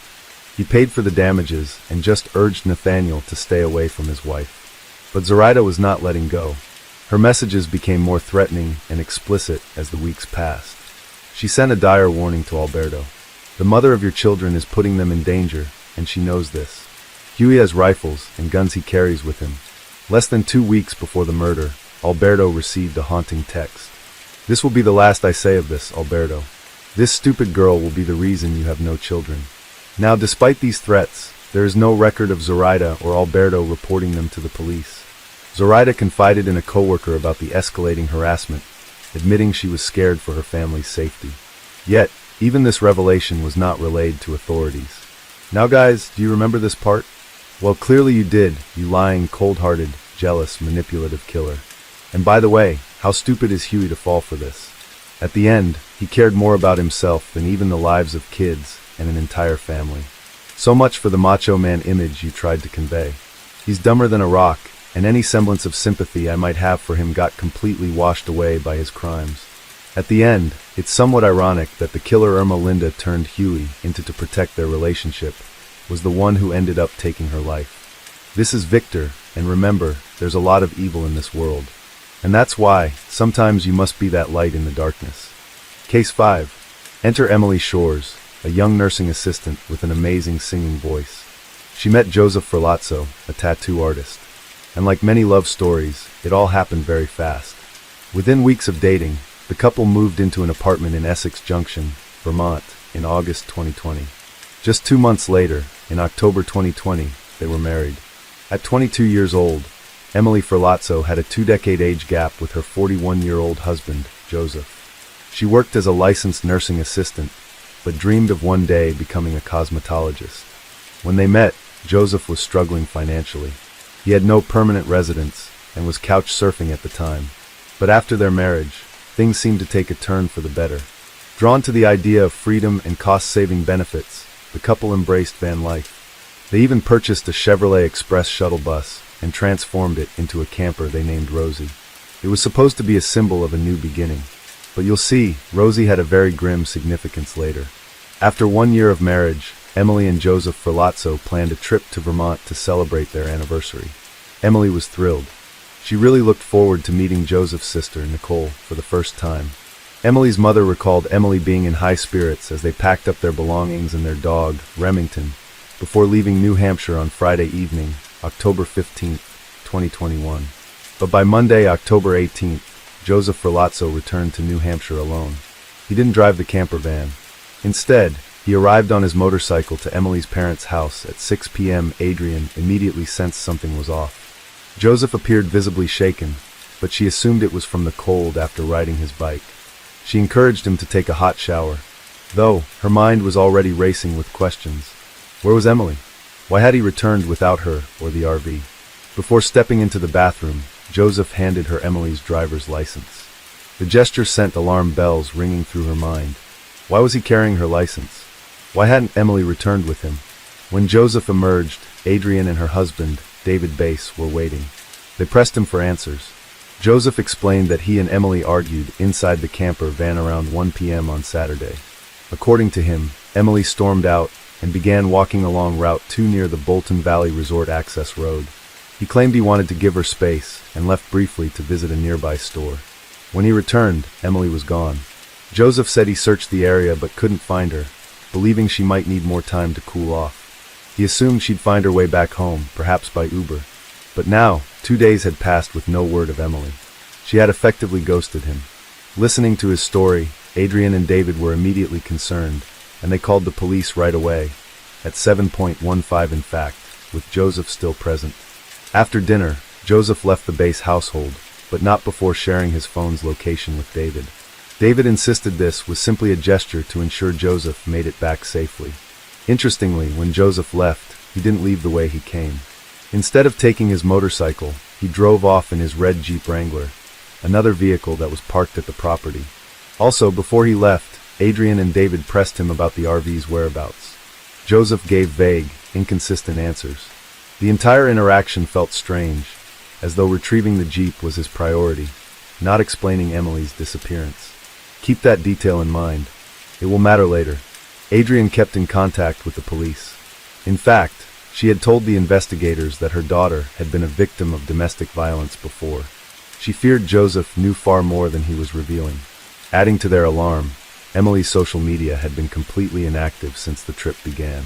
In fact, the last message Emily sent to her family was a simple Facebook message at 8:13 p.m. on October 15th. It would be the final trace of her before she vanished.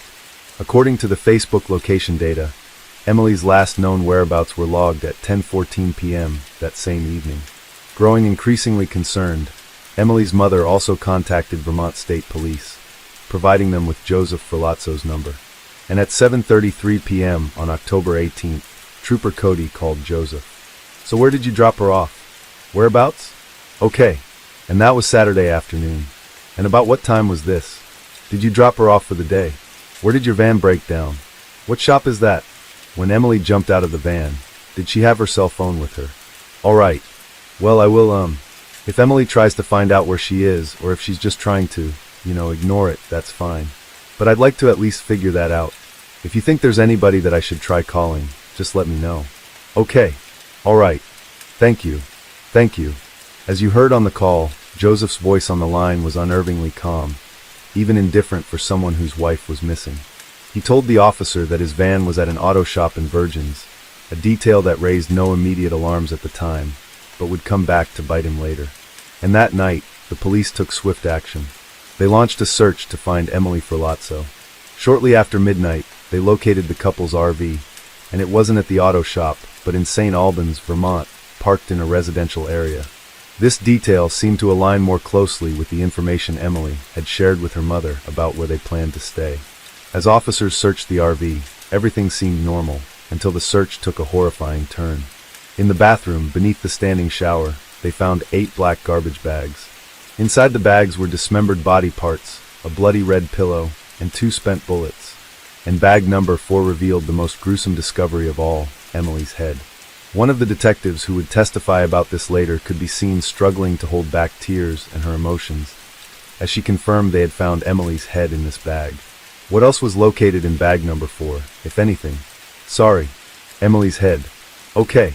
In looking at that, were you able to determine Emily's identity?" "Yes." "And how were you able to determine that?" "I recognized Emily from photos." "Okay." The RV was promptly seized and taken to the St. Albans police barracks for further investigation. Around the same time, police received a 911 call. A man named Spencer Lemons claimed to know Joseph Ferlazzo and reported that Joseph had confessed to killing his wife. The manhunt was on. By midday on Tuesday, Vermont State Police issued a statewide alert, naming Joseph Ferlazzo and the couple's dog Remington as missing. Joseph had been seen near St. Albans, roughly 55 miles northwest of Bolton, on property owned by one of his friends, close to where police had found the RV. But luck, or perhaps fate, intervened. A state police detective, stopping for lunch at a Maple Fields convenience store in St. Albans, recognized Joseph Ferlazzo. One of the officers, Trudeau, stated he just approached him and confirmed who he was and asked if he would be willing to come back. He was more than willing to come back. Joseph was escorted to the St. Albans barracks, where he confessed to the murder and dismemberment of his wife during interrogation. Before questioning, police photographed and booked Joseph. The photos revealed no visible wounds on his body, a detail that would later come under scrutiny. Another discovery would raise serious questions about his behavior later, because from Saturday morning at 1 a.m. until Monday, Joseph Ferlazzo had sent 16 text messages to Emily. The messages ranged from concern to accusatory, as if he was pretending to search for her. In one he asked, "Where are you? When are you coming back?" But as time passed, the tone turned angry. The final message read, "You're an A. Now here we are. Where do you got out of it?" "Bolton Road." "Saturday evening?" "No, I'm trying to listen to the music. I was trying to put some candles on. You know, I'm smart. I'm throwing the candles around, telling people about being forceful and aggressive with me. It turned out that punching and kicking was a lot of hurtful things. I can't remember. What did you say? There was a lot of kicking and punching? Like, who's kicking and punching? I don't kick and punch. I've never heard. Like, I don't engage. So, I didn't want to be pushing back anymore. Where was she punching you?" "In my arm. Kicking me in the groin. Like, just like body blows. And was this kind of the punching and kicking, was that occurring inside the van? I understand that you shot her, so it's quite now, that incident continuing. I just know that I sat down and like something inside my head, just I remember feeling really warm. And I remember feeling blurry. Something inside me said, enough is enough." "What did you shoot her with?" "It was a Glock pistol." "Whose Glock is it?" "It's my Glock, sir." "Where is the Glock now?" "In the bus." "It's in the bus?" "Okay. Can you describe Emily when you shot her?" "She had stopped fighting, and we'd go on, and lay down, jumped on top of her, and I shot her in the head." "How many times?" "2. "What did you do next?"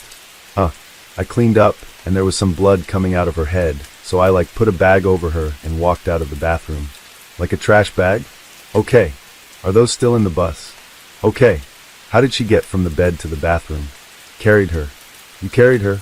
Yes, sir. Was it obvious that she was deceased? Yes. Where in this bus is the firearm that you used, the Glock, and then it's in the bed. Are there any other firearms in there? What other guns are there? I don't know. Watch how he just can't help but smirk at the thought of having breakfast and coffee with his sister the day he murdered his wife. Did you talk about when it happened? No. Did they ask where she was when you went out to breakfast? Yes. What did he say? Still sleeping. Okay. Cool. All right. Bag 5 was her right arm and left foot. Bag 6 the remainder of the right leg. And bag 7 her torso. Bag 8 her left arm and right foot. Dr. Shapiro, the medical examiner who conducted the autopsy, received the remains at the examiner's office. All 8 bags underwent radiographic imaging to assist in the examination. Bags 3 to 8 contained human body parts. The autopsy pointed at 2 fatal injuries, 2 gunshot wounds to the head with the entry wounds indicating a trajectory from left to right. The post-mortem injuries showed 18 stab wounds distributed as follows: 1 wound to the chest, 8 wounds to the abdomen, and 9 wounds to the back. Emily appeared to have been stabbed, and the toxicology results showed no significant substances detected apart from traces of nicotine, marijuana, and caffeine, which was consistent with Emily's habits, but no alcohol was found in her system. The cause of death was determined to be homicide by gunshot wounds to the head. During the investigation, police recovered bloody knives and a saw believed to have been used in the dismemberment. Emily's engagement ring, stained with a reddish-brown substance, was found in a cup holder inside the RV. Joseph Ferlazzo was arrested and charged with first-degree murder in 2023. While awaiting trial, a civil court awarded Emily's family $1.5 million in a wrongful death lawsuit. And although the family is unlikely to collect any of the monetary award, they successfully regained custody of the couple's dog Remington. Joseph Ferlazzo's murder trial began in December 2024 with the state presenting testimony from 15 witnesses. The defense called only one Joseph himself. My name is Spencer Lemons. I live in Sheldon, Vermont. I've lived there 10 years. He was a friend of mine. I knew him probably since 2017-ish, 16-ish. I heard from him when he communicated that he was going to be coming up to my house. How did he communicate with you? Via Facebook Messenger. Do you remember when he told you he was coming to your house? Late at night after 9 p.m. He said it would be around 11 to 20 at night. He was driving a red Jeep. He said, "Let's go pick up my van." He said it was at someone's house called the Langs. He said he wanted to get the van up to my house because that was the original plan and he wanted to get it done now. I took my Honda Civic. What was Mr. Ferlazzo's demeanor like while you were driving in the car? He was quiet. I did ask him if there was anything going on, and he seemed a little distraught. I said I just want to get to the bus, and so I had him point the directions out to me as we went. About 30 minutes. We went in St. Albans. He gave me directions to where to go. We arrived at where his bus was parked, and I assume that's the Langs. I saw several patrol SUVs parked outside the residence. 3 or 4. Police vehicles. Alarm bells went off in my head, and he instructed me to drive past the police. That made me think something was not correct in the situation. Thus, it prompted me to continue to prod him for what's going on. I asked him, "What's going on, man? You need to tell me what's going on. If I'm going to be driving past police officers, I need to know what is going on." He responded to me with, "There's a lot going on. I wish I could see my grandmother." And then I said, "What is going on?" And he said, "Emily is back in the van." I said, "Is Emily alive?" He said, "No." And I asked, "Did you hurt her?" And he said, "Yes." And then he started getting fidgety in the car. He started going like this, moving around, reaching for the car door handle. I didn't know if he had anything on his person that would maybe cause harm to myself. So I immediately stopped the vehicle and told him to get out. "What did you do when Joseph got out of the car?" I immediately turned around towards my house to put distance between myself and him, so I could make a 911 call for the information he just gave me. "Do you remember what time you made that call?" "It was probably close to midnight."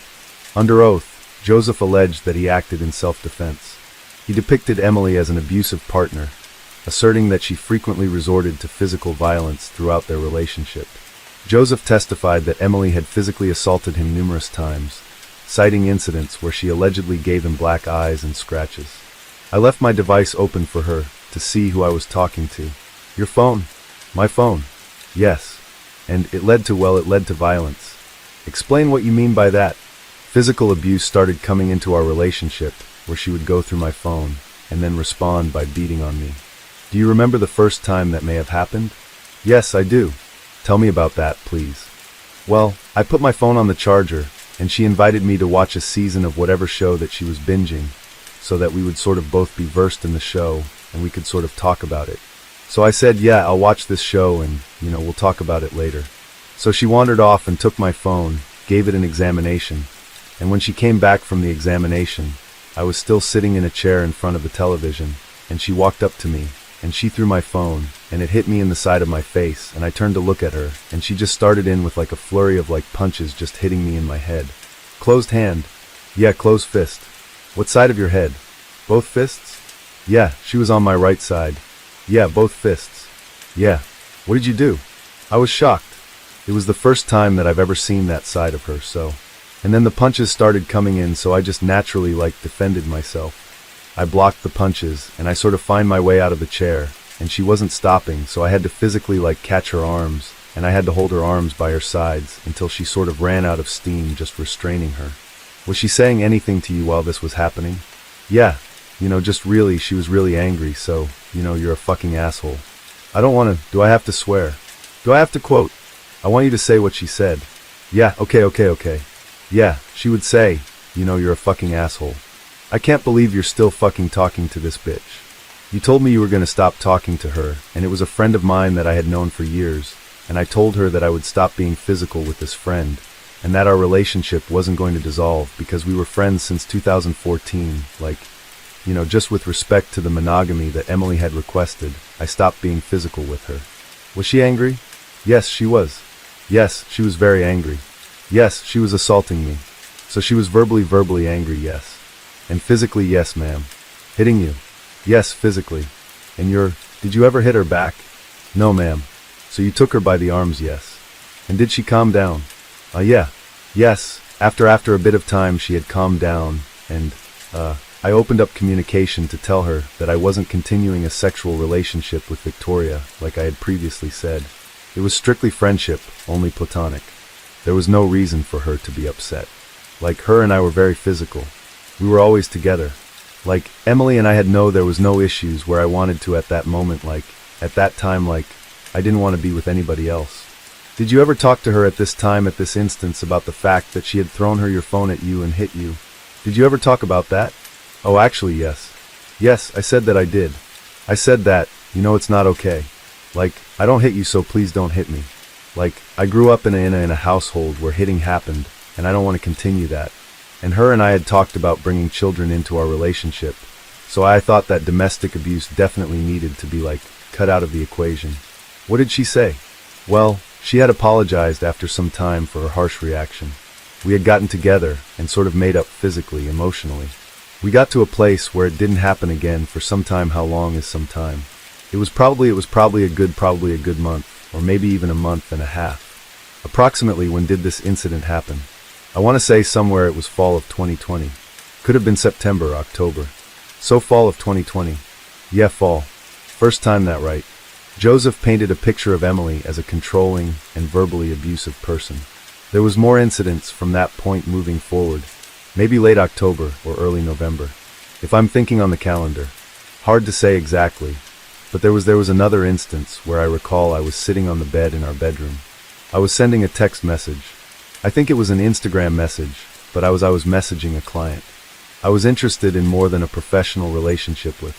Emily came in, and she saw I was sending like a GIF or GIF however people say it differently. Yeah, like a short video clip when Emily came into the room. She had her laptop computer. She saw what I was doing, and she assaulted me with her laptop. She jumped on the bed and struck me in the head like she hit me.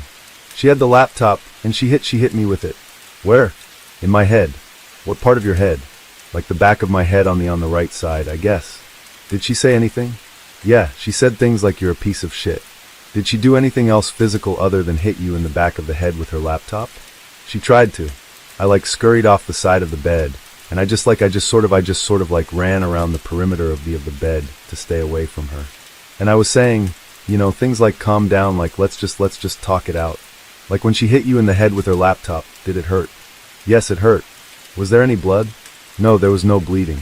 Did it leave like a lump in your head? Yeah, there was like a lump, like a goose egg. Did you seek medical attention? No, I didn't seek any medical attention. Okay. She actually didn't want to talk about it further. She just wanted to get some food. She wanted to go to like McDonald's and get some food and then watch some Netflix. So it just ended? Yeah. The next month there was an incident where I was tattooing a woman and Emily was listening and watching on the Ring camera. When the client left, Emily had come into the room and like flipped the table onto its side. She like knocks everything onto the ground, comes over and starts slapping me. Open palm. Yeah, she had an open palm. She slapped my face. I had unplugged the Ring camera. I was done being watched, scrutinized for my conversation with my friends. I unplugged the camera and Emily did not like it. She came in and assaulted me. Well, you've described her hitting you with an on your face. Yes, with an open palm. That's right. Did she hit you in any other way? I think there was like some, she like pounded on me with like a closed fist like on my chest. You are much bigger than Emily, aren't you? I'm 6 foot, probably about 200 pounds. And she was much smaller than you. She's 5'3", about 130 pounds. Explain to us how a woman who's that much smaller than you can actually inflict pain. I think my nervous system is working pretty well because if someone hits me I feel it in and I have a pain response. She hit hard. She wasn't a gentle person. I wouldn't describe her as gentle. Like I said, we were talking a lot about introducing a child, and I thought if you're going to hit me, you're going to hit the child. I'd seen her kick my dog on occasion, and I was like, I was in love with her, and I wanted to move forward with our relationship and have a baby, and I was scared for the baby. What did you do after she started hitting you and gave you a black eye? I had to grab her by the arms. I remember this incident. She felt, I don't know exactly how to describe it. It felt like she started doing steroids or something. She had so much strength that I had to hold her so tightly that I almost thought that I couldn't even hold her. She was sweating and flailing and cursing, and it was an event. I told her that I was concerned for my own physical health, because she would tell me graphic details about how she felt after intercourse with said individual. I said I don't want to get whatever he has. I'm an independent person. I'm a very private person. I don't want to dump my crap on other people. According to Joseph, the fatal altercation occurred after a heated argument. He alleged that Emily had been drinking and smoking, behaviors that escalated her aggression. He claimed she kicked their dog and then turned her anger towards him. Joseph described himself as a punching bag. She was coming at him with a gun, and he shot her in self-defense. Now remember the autopsy findings? They revealed no traces of alcohol in Emily's system.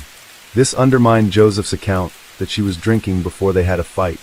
Joseph and Emily had met through a mutual friend, Lauren, during a piercing apprenticeship that Joseph was conducting. At the time, Joseph identified as polyamorous, openly seeking multiple romantic and sexual relationships. Emily, however, insisted on monogamy, especially as the relationship progressed towards marriage. Joseph claimed that when they got married, they agreed on a poly clause stipulating a temporary period of monogamy before he could revert to his preferred lifestyle. No written evidence of this agreement has ever surfaced. Joseph recounted several moments of alleged abuse which he used to justify his actions on the day of the crime. However, inconsistencies in his testimony and forensic evidence would challenge his narrative as the trial unfolded. Joseph portrayed himself as the ultimate victim who had reached a breaking point. However, Emily's mother provided a starkly different narrative stating that her daughter was often seen with bruises on her body. These injuries, according to Emily's mother, resulted from arguments over Joseph's infidelity or his self-described polyamorous ways. Emily's mother also mentioned that Emily often considered leaving the marriage due to these issues. Key evidence contradicting Joseph's claims. Photographs taken from the police on the day of Joseph's interrogation showed no marks or bruises on his body, raising questions about his claims of being physically abused throughout the marriage. Furthermore, reports indicated that Emily had visible injuries consistent with domestic abuse, not Joseph. Crying in the courtroom. Observers noticed that Joseph appeared to be crying during his testimony. In one instance, he described the killing as terrible and claimed, "I'm very emotional right now." So what really happened that night? Well, according to the state prosecutors on October 15, 2021, the evidence presented a very different story. This is what they believed happened. Joseph and Emily arrived in Vermont at the Bear Run condos at 7:20 p.m. They parked at the condo complex and met with Nicole for about 15 minutes inside the van, planning to catch up, watching Netflix, and hanging out at the Airbnb. An argument erupted between Joseph and Emily. Joseph brought Emily to the same condo complex where his ex-wife lived, coinciding with their one-year wedding anniversary. Tensions escalated when Emily expressed frustration over Joseph's lack of monogamy. She told him she was done, that she no longer wanted to be with him and intended to leave. At 12:01 a.m., Joseph turned off his phone. Emily lay down in bed while Joseph sat on the couch, stewing over their argument. He spent 5 to 10 minutes planning his next move. By this time, Joseph decided Emily could not leave him. He retrieved his Glock 19 with a silencer from the closet and approached the bed where Emily was lying with her head on the pillow, scrolling on her phone. Joseph used a throw pillow to muffle the sound and fired 2 shots into the left side of Emily's head, killing her instantly. The evidence contradicted Joseph's claim that Emily had a gun. Both pistols recovered from the scene belonged to him, and forensic evidence showed Emily was lying down when she was killed. After the murder, Joseph turned off Emily's phone and placed a Market Basket shopping bag over her head, securing it with a garbage bag likely to collect her draining blood. He then moved her body to the shower and cleaned up the crime scene. Joseph replaced the bed linens, disposed of the bloody items in garbage bags, and turned his phone back on at 1:35 a.m. Despite the murder, he continued with routine activities, texting his sister about breakfast plans and recommending a restaurant. Joseph and his sister went to Maxie's for breakfast, where he claimed Emily was still sleeping. Later, he drove the van to St. Albans, parked at his friend's property, and fabricated a story about Emily leaving him. He spent the day tattooing his sister and sent Emily's phone a message. "Whatever, I'm going to spend time with Nikki while I can. Call me." Over the following days, Joseph dined out, went shopping, and socialized as if nothing had happened. He dismembered Emily's body using a serrated saw, placing the remains in garbage bags. On Monday morning, before leaving for New Hampshire to retrieve his Jeep, he sent Emily's phone one final message. "You're an asshole. I don't deserve this shit." This was not the first violent death associated with Joseph Ferlazzo Jr.'s family. In 2009, his stepmother, young Helene Ferlazzo, was stabbed to death in her Pennsylvania home. Although Joseph Ferlazzo Sr. was questioned by the police, the case remains open. Joseph Ferlazzo Sr. owned a massage parlor in Reading, Pennsylvania, which was raided in May 2009. Police arrested multiple women on charges of prostitution, including a relative of young Helene Ferlazzo. On the night of the murder, Joseph Sr. claimed to have returned home from grocery shopping and discovered his wife's body. Verdict. On December 13, 2024, after less than 2 hours of deliberation, the jury found Joseph Ferlazzo guilty of first-degree murder for shooting his wife and dismembering her body during their one-year wedding anniversary trip on October 2021.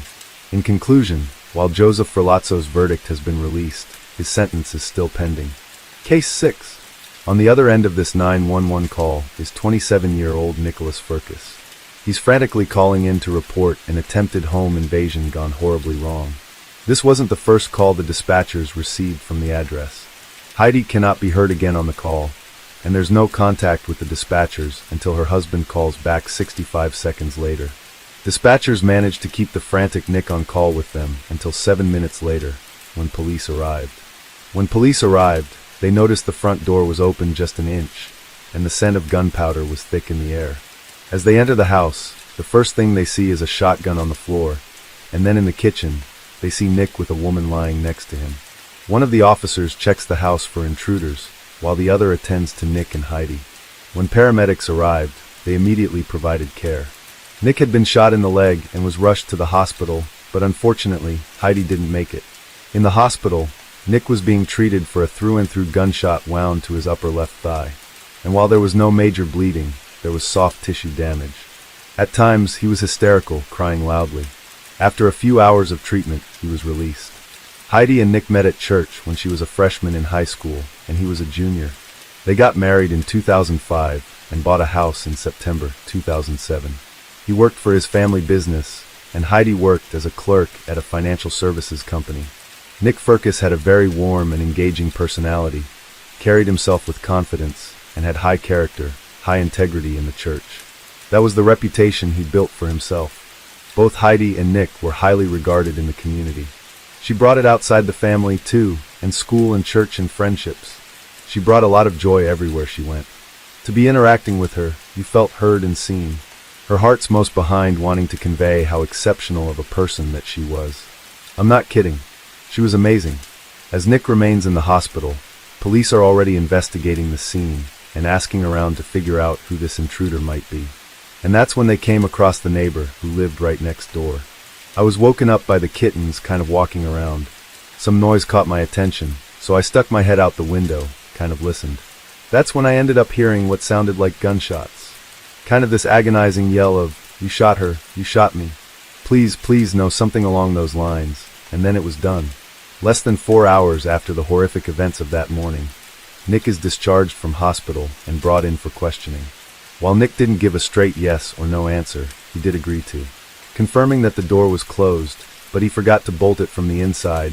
Nick then describes what happened that early Sunday morning. But then I started feeling with our doorknob. Hearing the rattle of the front door handle, Nick wakes up Heidi and urgently tells her that someone is trying to break in. Nick grabs his double-barrel shotgun with his left hand and his jeans with his right. Together, he and Heidi head down the stairs to grab her wallet, which is sitting on the console table. As soon as she grabs it, the door opens. Try to shut the door shut, but it gets forced open. And the guy that was there, I think he saw it, and I think he grabbed the barrel. Remember, Heidi was on the phone with 911 at that moment. As the intruder grabbed a hold of Nick's barrel, Nick realized he had lost control of the situation. I'm handling the trigger. He pushes it up against my chest, which I'm pretty parallel to the console table. And I don't remember exactly what happened, but the gun went off. So my fingers slipped out of the trigger, and that's the fatal shot that killed Heidi. So you're in the foyer area. So the stairs are right by the door, stairs are behind me. Heidi's going that way. Towards the kitchen? Guns here, chest high, pretty parallel to the ground. Okay, so if I'm the bad guy coming through the door, you'd be standing right here, and then the gun goes off. And it goes off down. Yeah, I know I hit Heidi. I know I hit her. Something just seemed really odd. Especially the way he said, "I know I did." As if it was something casual. I know I hit her. I don't know what I hit her, but I know I hit her. Did it hit her in the chest, the back? She was running away, so I definitely hit her in the back. Her back, or the back of her head. I don't know. It wasn't low. I don't think it was a high shot. Did she yell or anything? Yeah, and she went straight down. 1794, Minnehaha Avenue. Minnehaha, someone's trying what? Take your time, it's okay. You want some Kleenex? This is the first time Nick showed emotion during the interview. He's clearly overwhelmed. But was he feeling bad for Heidi, or needed some time for himself? It's likely at this point that the detective started to have his doubts. So you and this guy are still in the foyer? Yeah, I get it. Well, you pointed at him. No, it was like straight up and over like that. Okay, so you're like going. It's all down. Oh, so the barrel's down? I grabbed on my right and pulled. Okay, like that, and that's when it went out the second time. So where did it hit you? In the leg, the left leg? It hit me in the left leg. Now where, if you want to point to my leg, you can just... Well, it's right, my wound is right here. Okay, so right there? Yeah. Shoot yourself then? I don't know if it was me myself, or if it was the guy. I honestly don't remember at that time. Because his hand was right above the trigger. He could have pulled it, or I could have pulled it. I don't remember. What happens next, then? He's gone. He takes off 100. I fall down. He's gone. I fell. I got to Heidi, and I had to redial 911. His face down, and then I rolled it over, and I was getting... Okay, because he visited the crime scene that morning, and there were many questions which didn't seem to add up. There was a vase, some receipts, a beer bottle, and none of that was knocked over.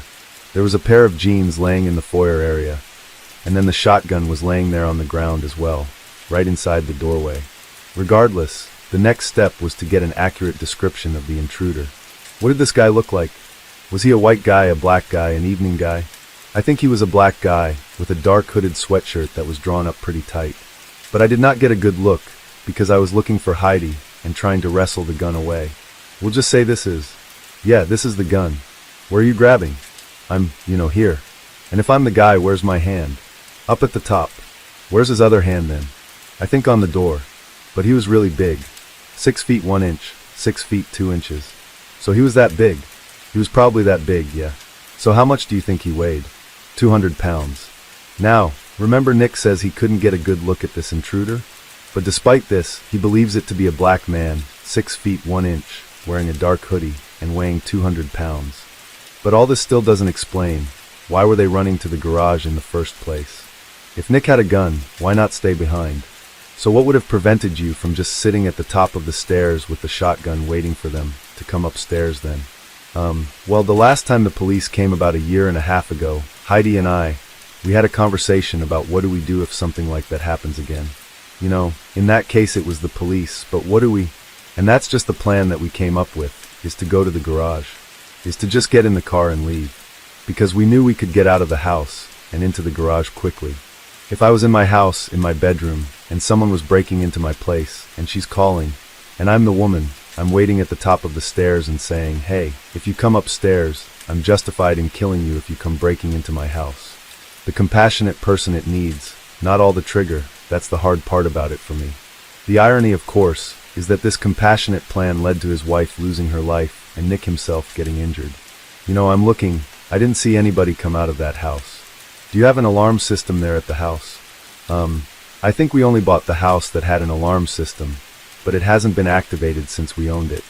So we don't pay anything to maintain an alarm system. But even if they didn't want to pay for a professional alarm service, the alarm could still make a sound to alert them of intruders. So why not just use it if they were so worried about break-ins that they actually made a plan to run away? If they're not in the house yet. If they're in the house, then our plan is, we'll stay upstairs. Now if this whole thing took place, and you called 911 again, so when the cops come in, I'm the right guy. And are you cradling her or standing over her? I was holding her. I didn't want to leave her. When the ambulance came, they took you. They took me. All right. And I kept asking. I still don't. I'm assuming that we're a society, but I still don't. Nobody gave me any answers on what was going on with her. But this is the strangest part about the interview, because it's 1.5 hours in, and only now Nick is asking about Heidi. And even then, he's not really pushing for it. He's being quite passive and saying no one's telling him anything. And he's assuming the worst. This isn't the type of behavior I would expect from a husband who doesn't know the condition of his wife, as he was taken away by ambulance while she stayed behind. He doesn't even know if she's dead or alive yet. By saying that he just assumes the worst, it seems to be an extremely nonchalant way for any husband to be dealing with potentially gut-wrenching loss. But the biggest kicker of the entire interview is that they were losing their house tomorrow. So they planned to pack, move out, inform their folks, and find a place to stay, all in the same day. And these aren't backpackers or people living in a tent, but 2 adults with a full house with nowhere to go. Well, that's kind of close notice. It is, and I think the reason is because we're both kind of dealing with the shape of the whole thing. Because we're embarrassed that we haven't been able to be honest with our friends about our struggles. Both of us are too stubborn to admit that we're failing. What a coincidence that Heidi gets murdered by an intruder the day before they get locked out of their house. And no one knew about the couple's financial struggles. Not friends, not family. But the question is, was even Heidi aware of this? After the awkward but important questions about their personal life to determine if there was a motive, the detective shifted focus back to the crime scene to one area which didn't quite make sense. Specifically, where and how exactly Nick was shot. After 3 hours of questioning and a lot of colorful explanations, the detective still didn't have anything concrete to charge Nick by. Besides, he'd answered every single question he asked him. After the detective gave him his card and left the room, it was finally over for Nick and he could breathe a sigh of relief. Then his family entered the room and he hugged his mom and cried for 10 minutes straight. While Nick got to go home, there were still lingering questions about this mysterious intruder, and the detective thought he was interviewing a victim, but near the end he had his doubts. When the autopsy came back, as expected, it revealed that Heidi died from a single shotgun blast to the back. The pellets tore through her ribs, spine, and punctured a lung. Poor Heidi had no chance. Her family were surprised to learn of the foreclosure, and they insisted that Heidi was the type of person that would have told them if she had known. Nick lawyered up the same day, and when police requested him to come down to help build a sketch of the intruder, he refused at the advice of his own lawyers.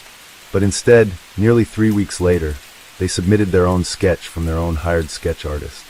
This sketch was released to the public, but it yielded no leads. Time went by. Days turned into weeks, into months, and eventually years. And 2 years later, it seemed like Nick had moved on. He married Rachel Sanchez in August 2012. The couple went on to have 3 children, and even moved into a house bought to them by Nick's parents. But Heidi's family never forgot. How could they? They kept calling up the detective at special occasions, such as the day Heidi died and the day she was born, and just dwell on the reality of what I just heard. But what surprised everyone is that Nick, the good-hearted Christian man, refused to cooperate. In fact, he told the detectives to stop bothering him. That's a little bit more abnormal than what we typically deal with. Fortunately for Heidi's family, the detectives never gave up on the case.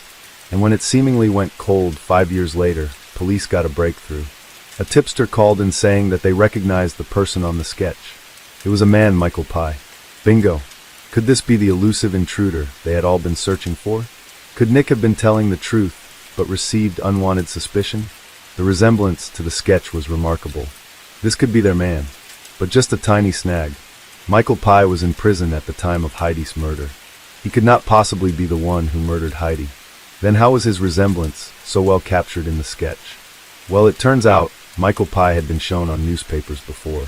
And it's likely that Nick Firkus had seen his face on these newspapers and simply gone and presented this to the sketch artist or built it from memory.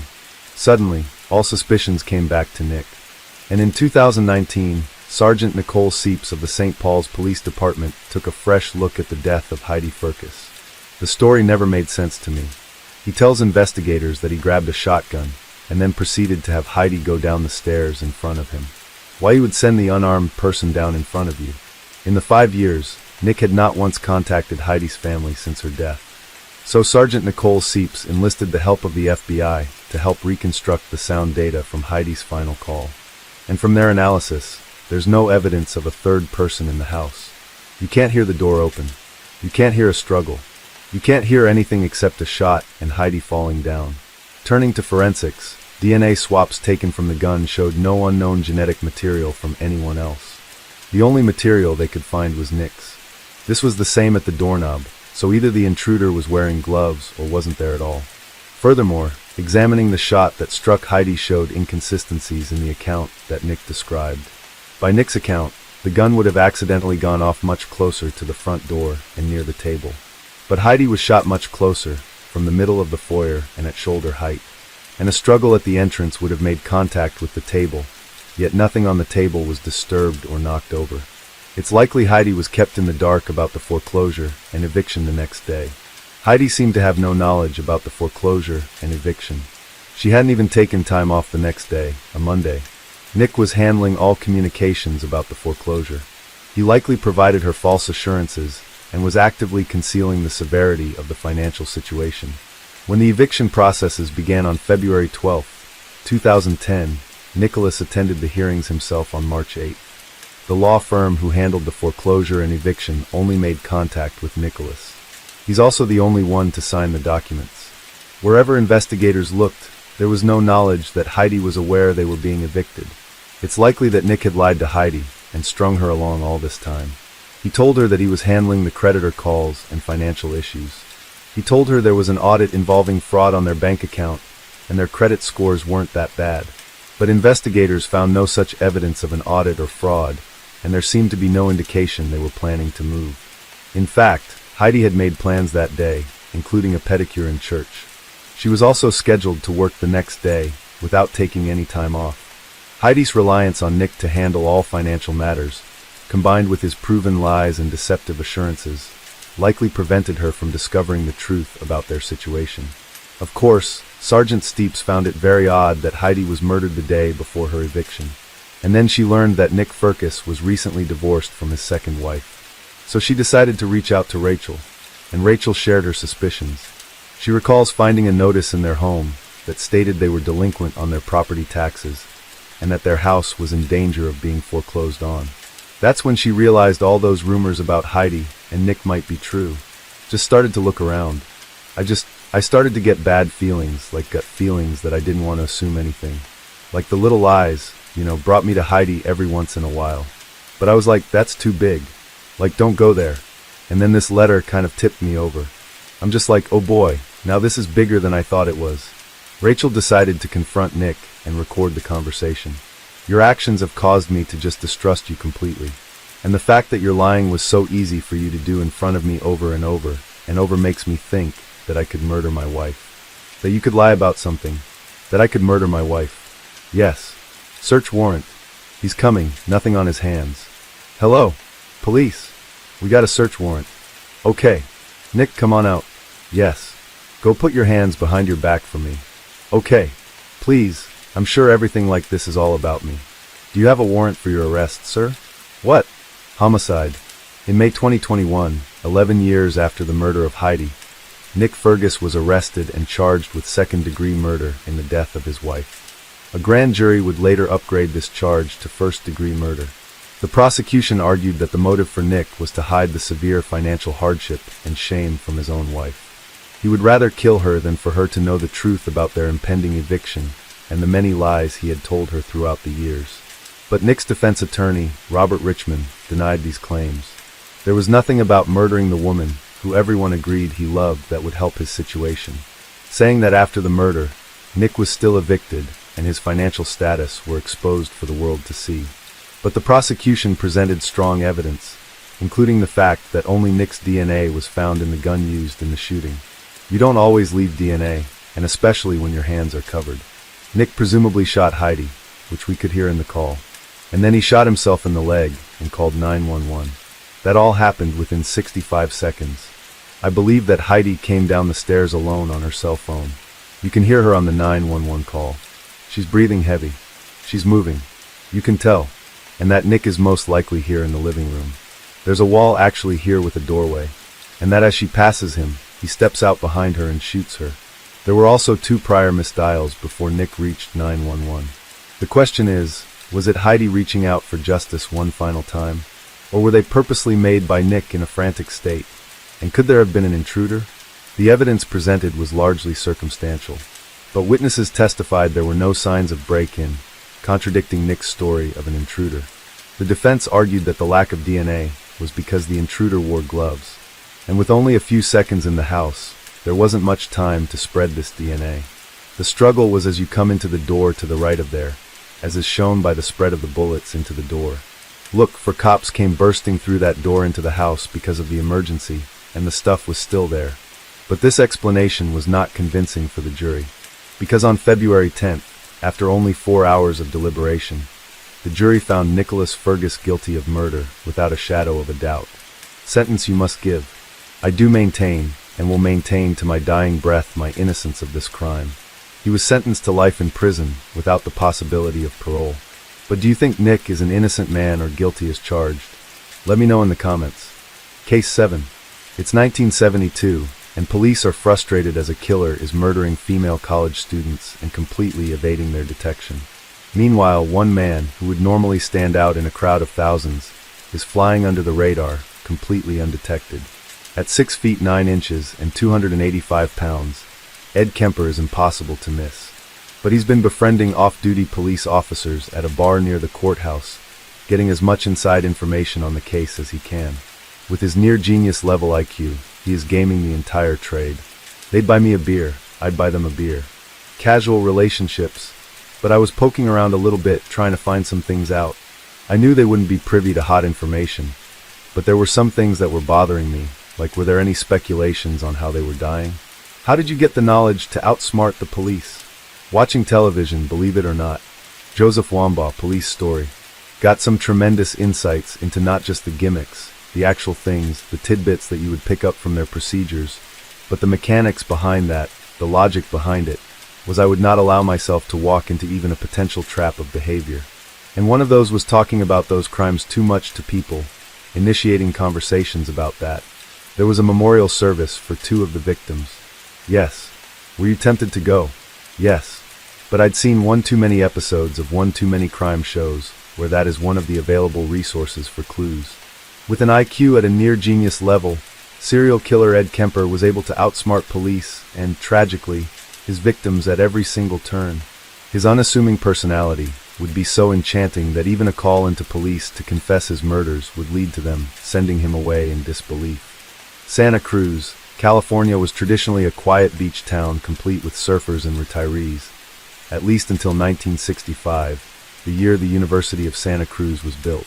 With residents suddenly spilling over from relatively nearby San Francisco, the college turned the town from a peaceful, quiet retirement community into more of a bustling, youthful, loose, and free-spirited city similar to its hippie Berkeley, California counterpart. So all was fine in the city until 1972. Suddenly, girls began to go missing and body parts began to wash ashore. Someone was killing young female or co-ed hitchhikers, and the community wondered whether the fairly recent change in its residential makeup was to blame. The media quickly dubbed the elusive killer the co-ed butcher. On December 18, 1948, Edmund Emil Kemper was born in Burbank, California to two very disciplinarian parents, Cornell Kemper and Edmund Kemper II. He was the only son and the middle child. While Kemper looked up to his father, he resented his harshly punitive and verbally abusive mother. His parents would divorce when the younger Ed was 9 years old, after which, Cornell moved away with Ed and his two sisters. At an early age, Kemper began showing classic signs of serial killer pathology, including torturing insects and animals and performing rituals with his sister's dolls, which resulted in severing their heads and hands. He remembered how, as a small boy, he used to slip out of his house, go to his second-grade teacher's house, and armed with his father's bayonet, observe her through the windows. In later interviews, he admitted that gas chamber and electric chair were some of his favorite games when he was a child. At age 10, Kemper buried a pet cat alive, dug it up, severed its head, and placed it on a spike. Kemper admitted in a later interview that he enjoyed lying to his family about murdering the cat. Then a few years later, when he was 13, he murdered another family cat because he thought it favored his sister over him. He preserved separated parts of the cat's remains in his closet until his mother discovered them. On one occasion, when Kemper's older sister teased him about why he would not try to kiss his teacher, he responded, "If I kiss her, I have to kill her first." As the years passed, Kemper grew bigger and stronger, which was not surprising given that his mother was 6 feet and his father 6 feet 8. But Kemper's bizarre behavior also grew and became more concerning. As a result, his mother used to lock him in the basement for the night out of fear that he might sexually abuse his sisters. Kemper was locked underground in complete darkness, with the trapdoor on the floor covered by the kitchen table to ensure he could not escape. Kemper was terrified and traumatized, and it was those nights in the darkness where he allowed his hatred of women to fester and grow. When Kemper was 14, he ran away from home to reconcile with his father. There he learned that his father had remarried and had a stepson. Kemper stayed with his father for a short while, but within a few months his father sent him away to live with his paternal grandparents in North Fork, California. Kemper was devastated. He hated living in North Fork. He described his grandfather as senile, and said that his grandmother constantly emasculated his grandfather and himself. At age 15, after he had been living with his grandparents for 10 months, Kemper and his grandmother, Maud Kemper, were arguing at the kitchen table. Kemper was furious and raced off to recover a hunting weapon that had been taken away from him because he was shooting animals pointlessly. He returned to the kitchen and shot and killed his grandmother. Then, when his grandfather returned from shopping for groceries, Kemper went outside and shot him in the driveway next to his car, killing him. Not knowing what to do next, he called his mother, who told him to contact the local police and turn himself in. After being apprehended, Kemper simply said that he wanted to experience what it felt like to kill Grandma, the most common quote associated with Kemper. Kemper later testified that he killed his grandfather to prevent him from suffering once he found out his wife was dead. Following the murders, court psychiatrists briefly diagnosed Kemper with paranoid schizophrenia. As a result, he was committed to Atascadero State Hospital, an all-male maximum security facility that houses mentally ill convicts. With a population of over 1,600 patients, several dozen who had committed murder, and 800 mentally disordered sex offenders, it was more than the 10-person team of psychiatrists could handle. And ultimately, and tragically, the institutionalization of Kemper at the facility ended up exposing him to extreme deviant behavior and making him far more dangerous than he was before he was there. He would later recall, "I found myself, a minor, in a psychiatric hospital for hardened criminals. According to the law, I should have been sent to an institution with minimal security. But the judge was so outraged by my crimes that he declared, "I'm not wanting to send this young man to Disneyland." That's why I ended up in a Atascadero with people on average 20 years older than me. Believe me, I grew up very quickly. And Kemper would do more than just grow up at a Atascadero. He was extremely smart and bright. His IQ clocked in at a mere genius level, somewhere between 136 and 145, both of which rank in the top 2% of scoring. And he was also incredibly friendly and extremely likable. All of these aspects resulted in him becoming a trusted assistant to the psychology staff with access to the detailed files of murderers and sex offenders, including detailed accounts of how they carried out their crimes and the tactics they used to get away with them. In his role, the then 15-year-old Kemper would hear firsthand highly graphic details of violent rapists, and he began to have his own violent sexual fantasies. And he also noted how most of the rapists had been caught because they were identified by their victims. So he concluded that his best chance at being successful as an assailant was to make sure he didn't leave any victims alive.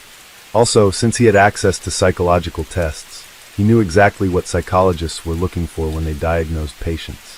So he learned how to pass any tests at will.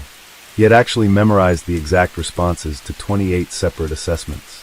So while Kemper was originally diagnosed with paranoid schizophrenia upon admission, psychiatrists and social workers at Atascadero re-diagnosed him with a personality trait disturbance. Then, after 5 years at Atascadero, the now gigantic 6'9", 285-pound Kemper was granted parole and released from the psychiatric facility on December 18, 1969, which was his 21st birthday. He was released to a halfway house along with a recommendation from the hospital that Kemper not be allowed to return to his mother as it could trigger more violence. But once he was released, there was little to no oversight or management, and without any means of support or assistance, Kemper returned to live with his mother. Once he was staying with his mother again, Kemper's relationship with her became even toxic than before. The two often had arguments, which the neighbors usually overheard. Kemper later said, Kemper relocated to Alameda to live with a friend after getting a job at the Division of Highways and accumulating enough cash. But that only gave him little relief from his mother, who still frequently called and visited unannounced. And since he often struggled with money, Kemper would end up having to return to his mother's apartment frequently. Kemper would also be involved in 2 motorcycle accidents, one of which rendered his left arm broken, for which he'd receive a $15,000 settlement and use it to purchase a yellow Ford Galaxy. And with that car, he began to practice. Back in the early 70s, hitchhiking was not uncommon among college students on the West Coast, and Kemper would pick up numerous young female hitchhikers over and over again as he fantasized what he could do to them and fine-tuned his strategies. He'd deliver each of them safely to their destination, noting which of his actions was the most effective for gaining the women's trust. Kemper would later discuss these practice runs, sharing that it all started because of his inability to communicate with women. My inability to communicate socially, sexually, I wasn't impotent, but emotionally I was impotent. I was scared to death of failing in male-female relationships. I knew absolutely nothing about that whole area, even if just sitting down and talking with the young lady. I need to be able to really communicate, and ironically enough, that's why I began picking people up.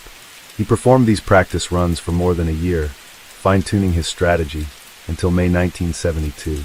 The early 1970s in Santa Cruz was already a terrifying time for residents.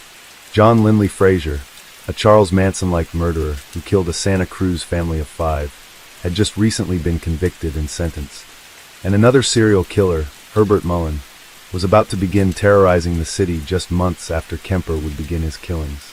So between the 3 of them, the small California town was about to begin a streak of killings that would help it earn the title of murder capital of the world. On May 7, 1972, Ed Kemper would put his long-awaited plans into action, picking up Mary and Pesci and Anita Mary LaCasa, 2 18-year-old Fresno State University students who were hitchhiking. He was supposed to be driving them from Berkeley to Stanford University, but after an hour's drive he arrived at a remote woodland location close to Alameda that he was familiar with. There, he killed Pesci, then LaCasa.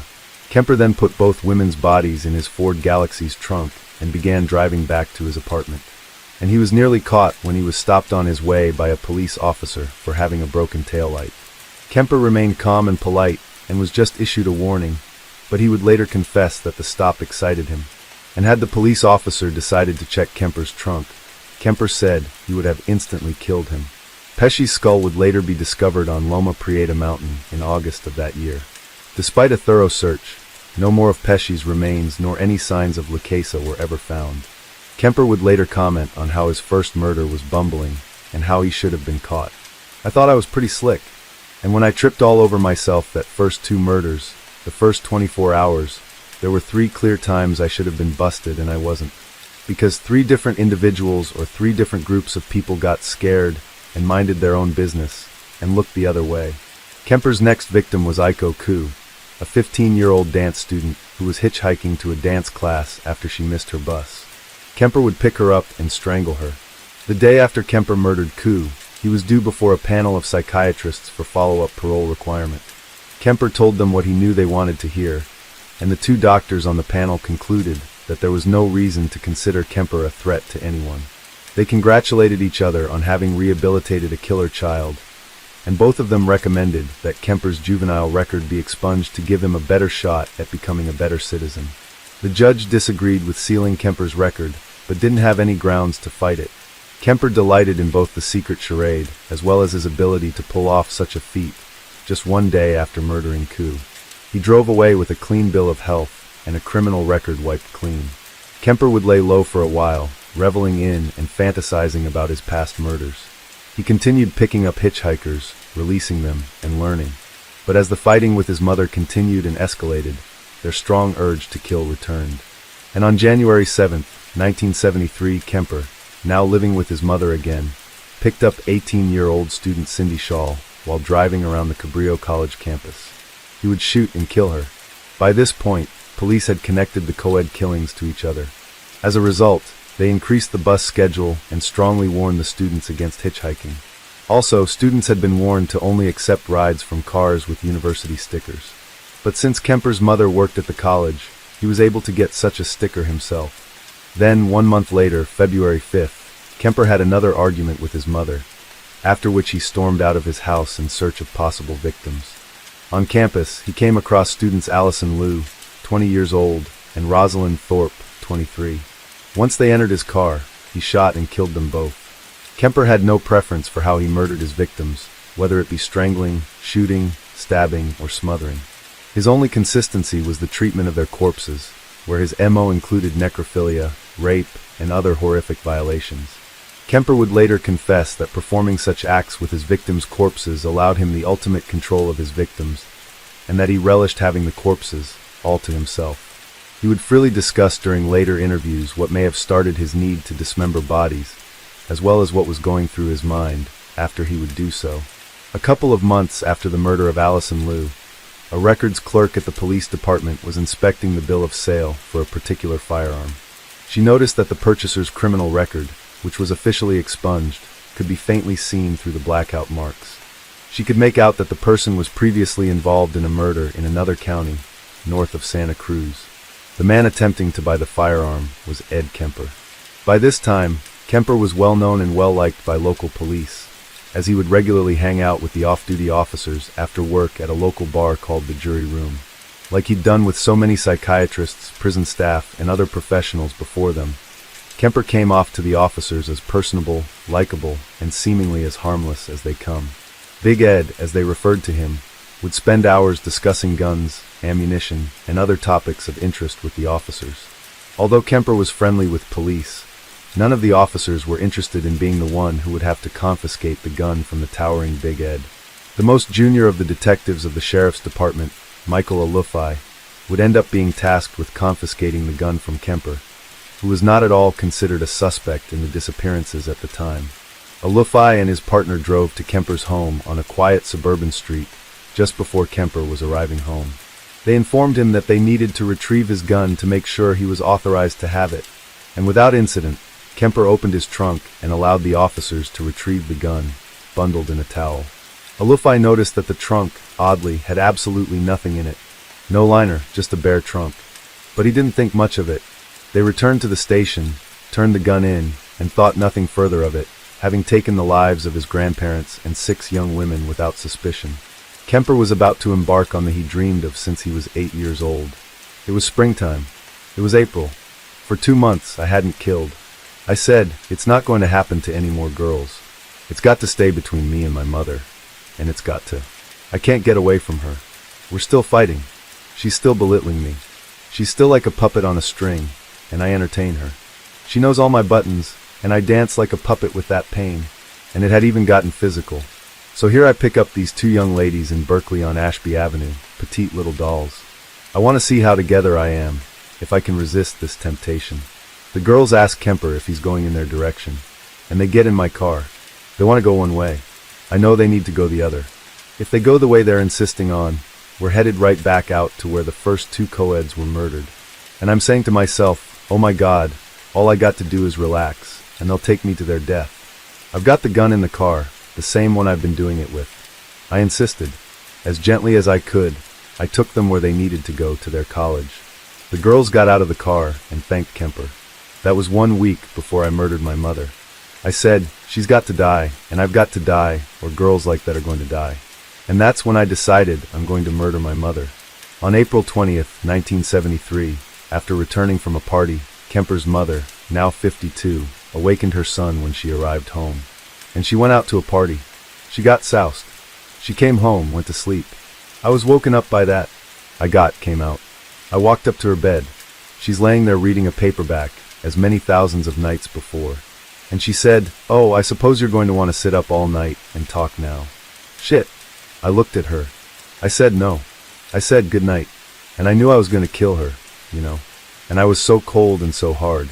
And that's the first time in 10 years I've looked at it that way. I mean, that intensely, that honestly. It hurts. Then he waited for her to nod off, crept back into her room, and stabbed and beat her to death. And what's her closing words? I suppose you want to sit up all night and talk. God, I wish I had. Then, fearing that his mother's best friend, Sarah Hallett, would soon discover his mother's body, he invited Sarah over for dinner. She was delighted. She arrived, and Kemper strangled her to death as well. Kemper placed both bodies in a closet and fled the area. Taking caffeine pills to keep awake for the more than 1,500-mile drive, he drove nonstop to Pueblo, Colorado. After driving for 3 days without sleeping, Kemper arrived in Pueblo, but couldn't find any news about the killings of his mother or her friend on the radio. But still suspecting police had discovered their bodies and were likely onto him, Kemper found a phone booth and began to make a call. 2 weeks after Detective Alufai visited Kemper to retrieve the towel-wrapped gun from his bare trunk, his Santa Cruz Police Department received a phone call at 5 a.m. in the morning. It was Ed Kemper, freely admitting to killing his mother and her friend. But the officer taking the call didn't take the Big Ed that they used to hang out with at the jury room seriously. He advised Kemper to contact them later. Kemper did, but again was met with disbelief and assumed to be a prank. Kemper called yet again and urged them to send Detective Alufai, who had recently been to his mother's home to confiscate his weapon, to return there to check and confirm his story. Kemper also confessed to killing the 6 co-ed students. Then he waited for the police to come and arrest him. Police rushed to the home of Kemper's mother and found the home undisturbed. There was no indication of the murder until they turned over his mother's mattress and found it soaked in blood. Nearby was a cryptic note left by Kemper, which read, "Not sloppy and incomplete, gents. Just a lack of time. I got things to do." Approximately 5 to 15 a.m. Saturday. No need for her to suffer any more at the hands of this horrible, murderous butcher. It was quick, asleep, the way I wanted it. Ed Kemper was taken into custody. Thrilled by the notoriety of being a serial killer, once Kemper was apprehended, he began compulsively confessing. He provided long and detailed confessions that seemed unending to officers. He delighted in detailing to anyone who would listen the crimes he committed in chilling and graphic detail. Crimes so pathological, the officers were left disturbed. And with Kemper's arrest, police finally discovered why the co-ed killer had eluded them for so long. As he was handing out the police at the jury room, Kemper was observing their strategies relating to his case and gleaning how they planned to identify and catch him. That inside information gave him an upper hand in eluding them. They'd buy me a beer, I'd buy them a beer. Casual relationships, but I was poking around a little bit, trying to find some things out. I knew they wouldn't be privy to hot information, but there were some things that were bothering me. Like, were there any speculations on how they were dying? Did the cops like you? Like I said, a friendly nuisance. I got in the way, and it was deliberate. Again, friendly nuisances are dismissed. Why did Kemper kill? Experts have concluded that all of Kemper's earlier killings were simply a symbolic rehearsal for killing his mother. And once he'd accomplished killing her, he no longer needed to kill. And that's why he turned himself in. Kemper, on the other hand, claims his motives were different. When asked in an interview why he turned himself in, he claimed he sensed the police had found him out when Sergeant Alufai came to confiscate his gun. He figured they were playing a game of cat and mouse with him, and that they were fully aware he was the murderer. And so, to spare his mother the embarrassment of learning that he was the co-ed butcher, he claims he killed her, similar to what he stated in the cryptic note that he left. In a separate interview, however, Kemper claimed that the reason he turned himself in was that the original purpose was gone. It wasn't serving any physical, real, or emotional purpose. It was just a waste of time. Emotionally, I couldn't handle it much longer. I just said to hell with it and called it all off. On May 7, 1973, Kemper was charged with 8 counts of first-degree murder. After learning of his detailed and exhaustive confession, Kemper's defense team had no defense options, other than to plead not guilty by reason of insanity. Kemper's trial began on October 23, 1973. 3 psychiatrists selected by the court deemed Kemper to be legally sane. On November 8, after just 5 hours of deliberation, the jury of 6 men and 6 women found Kemper guilty on all 8 counts of first-degree murder. Prior to sentencing, the judge asked Kemper what he thought his punishment should be. That was an easy question for Kemper, since he'd been dreaming about this moment since childhood. His response to the judge was that he felt that he should be tortured to death. But since there was a moratorium on capital punishment in California, Ed Kemper was sentenced to 8 life sentences to be served concurrently. Edmund Kemper is serving out his prison term at the California Medical Facility State Prison at Vacaville, north of San Francisco. Not surprisingly, given Kemper's apparently likable personality wherever he goes, Kemper has been considered a model prisoner. And ironically, given his crimes, he makes guards, prison staff, and inmates alike feel comfortable in his presence. At one point, he was in charge of scheduling inmates' appointments with psychiatrists. And he was also the coordinator of a project called the Blind Project, a non-profit project to help blind inmates. Kemper voiced over 5,000 hours of narration for the project, resulting in hundreds of audiobooks. Since he's been in prison, Kemper has granted, and no doubt delighted in, numerous in-depth interviews for documentaries and other productions covering his life and crimes.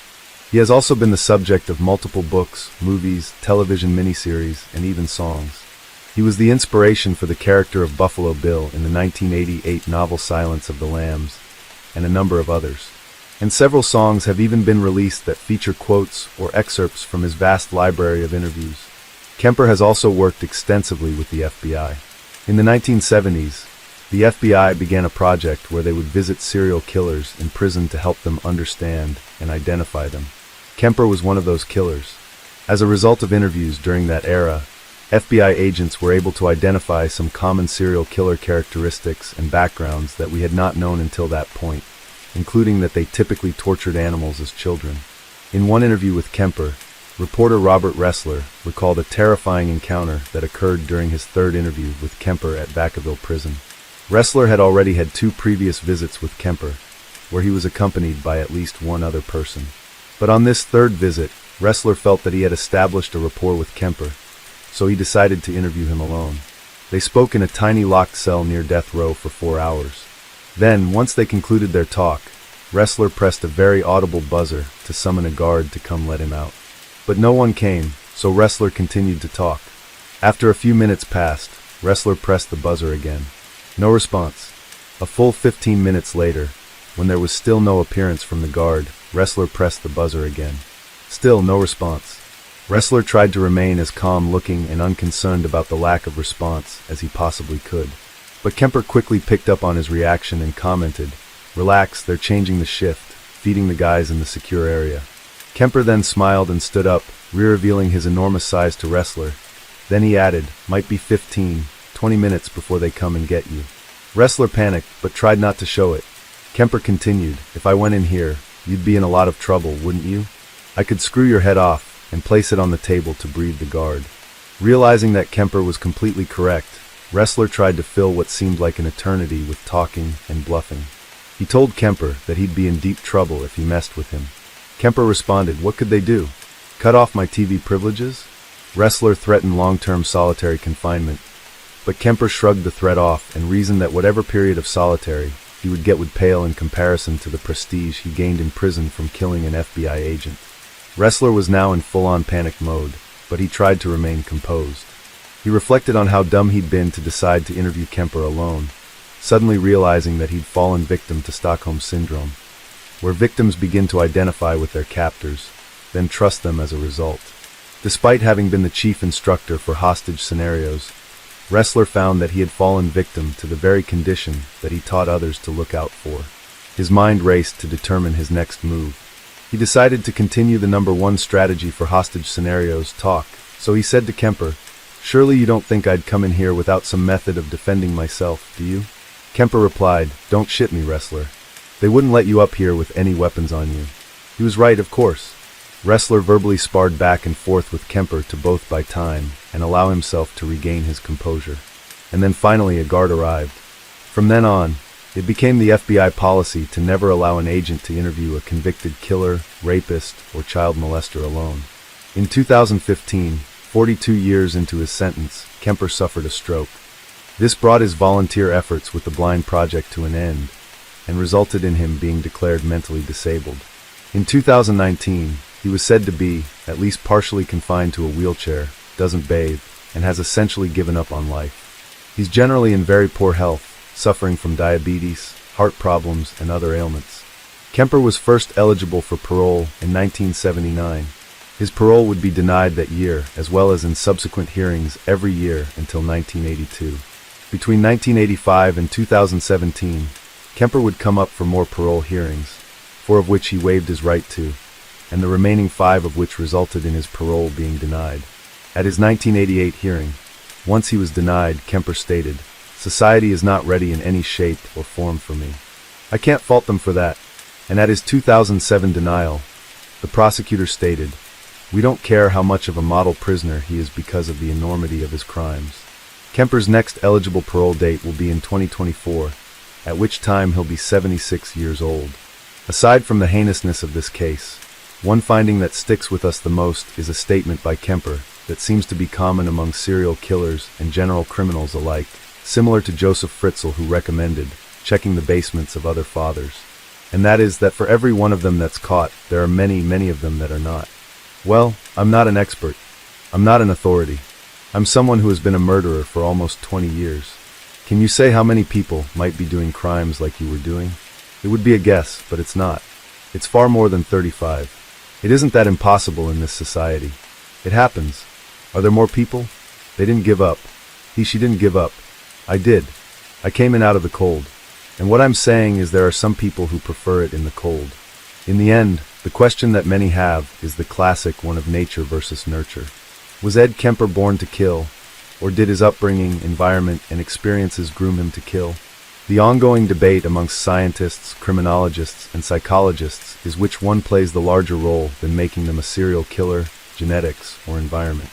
But what experts do agree on is that Kemper is a classic sociopath. Everything's all about him. He feels no guilt. He has no compassion whatsoever. But what of that? Was he born a sociopath? Is it his fault that he's that way? It's a contentious debate. We want to hear what you think. But before you comment, we'll leave you with one statement from Kemper himself, where he shared, "I need to believe that something in me is salvageable."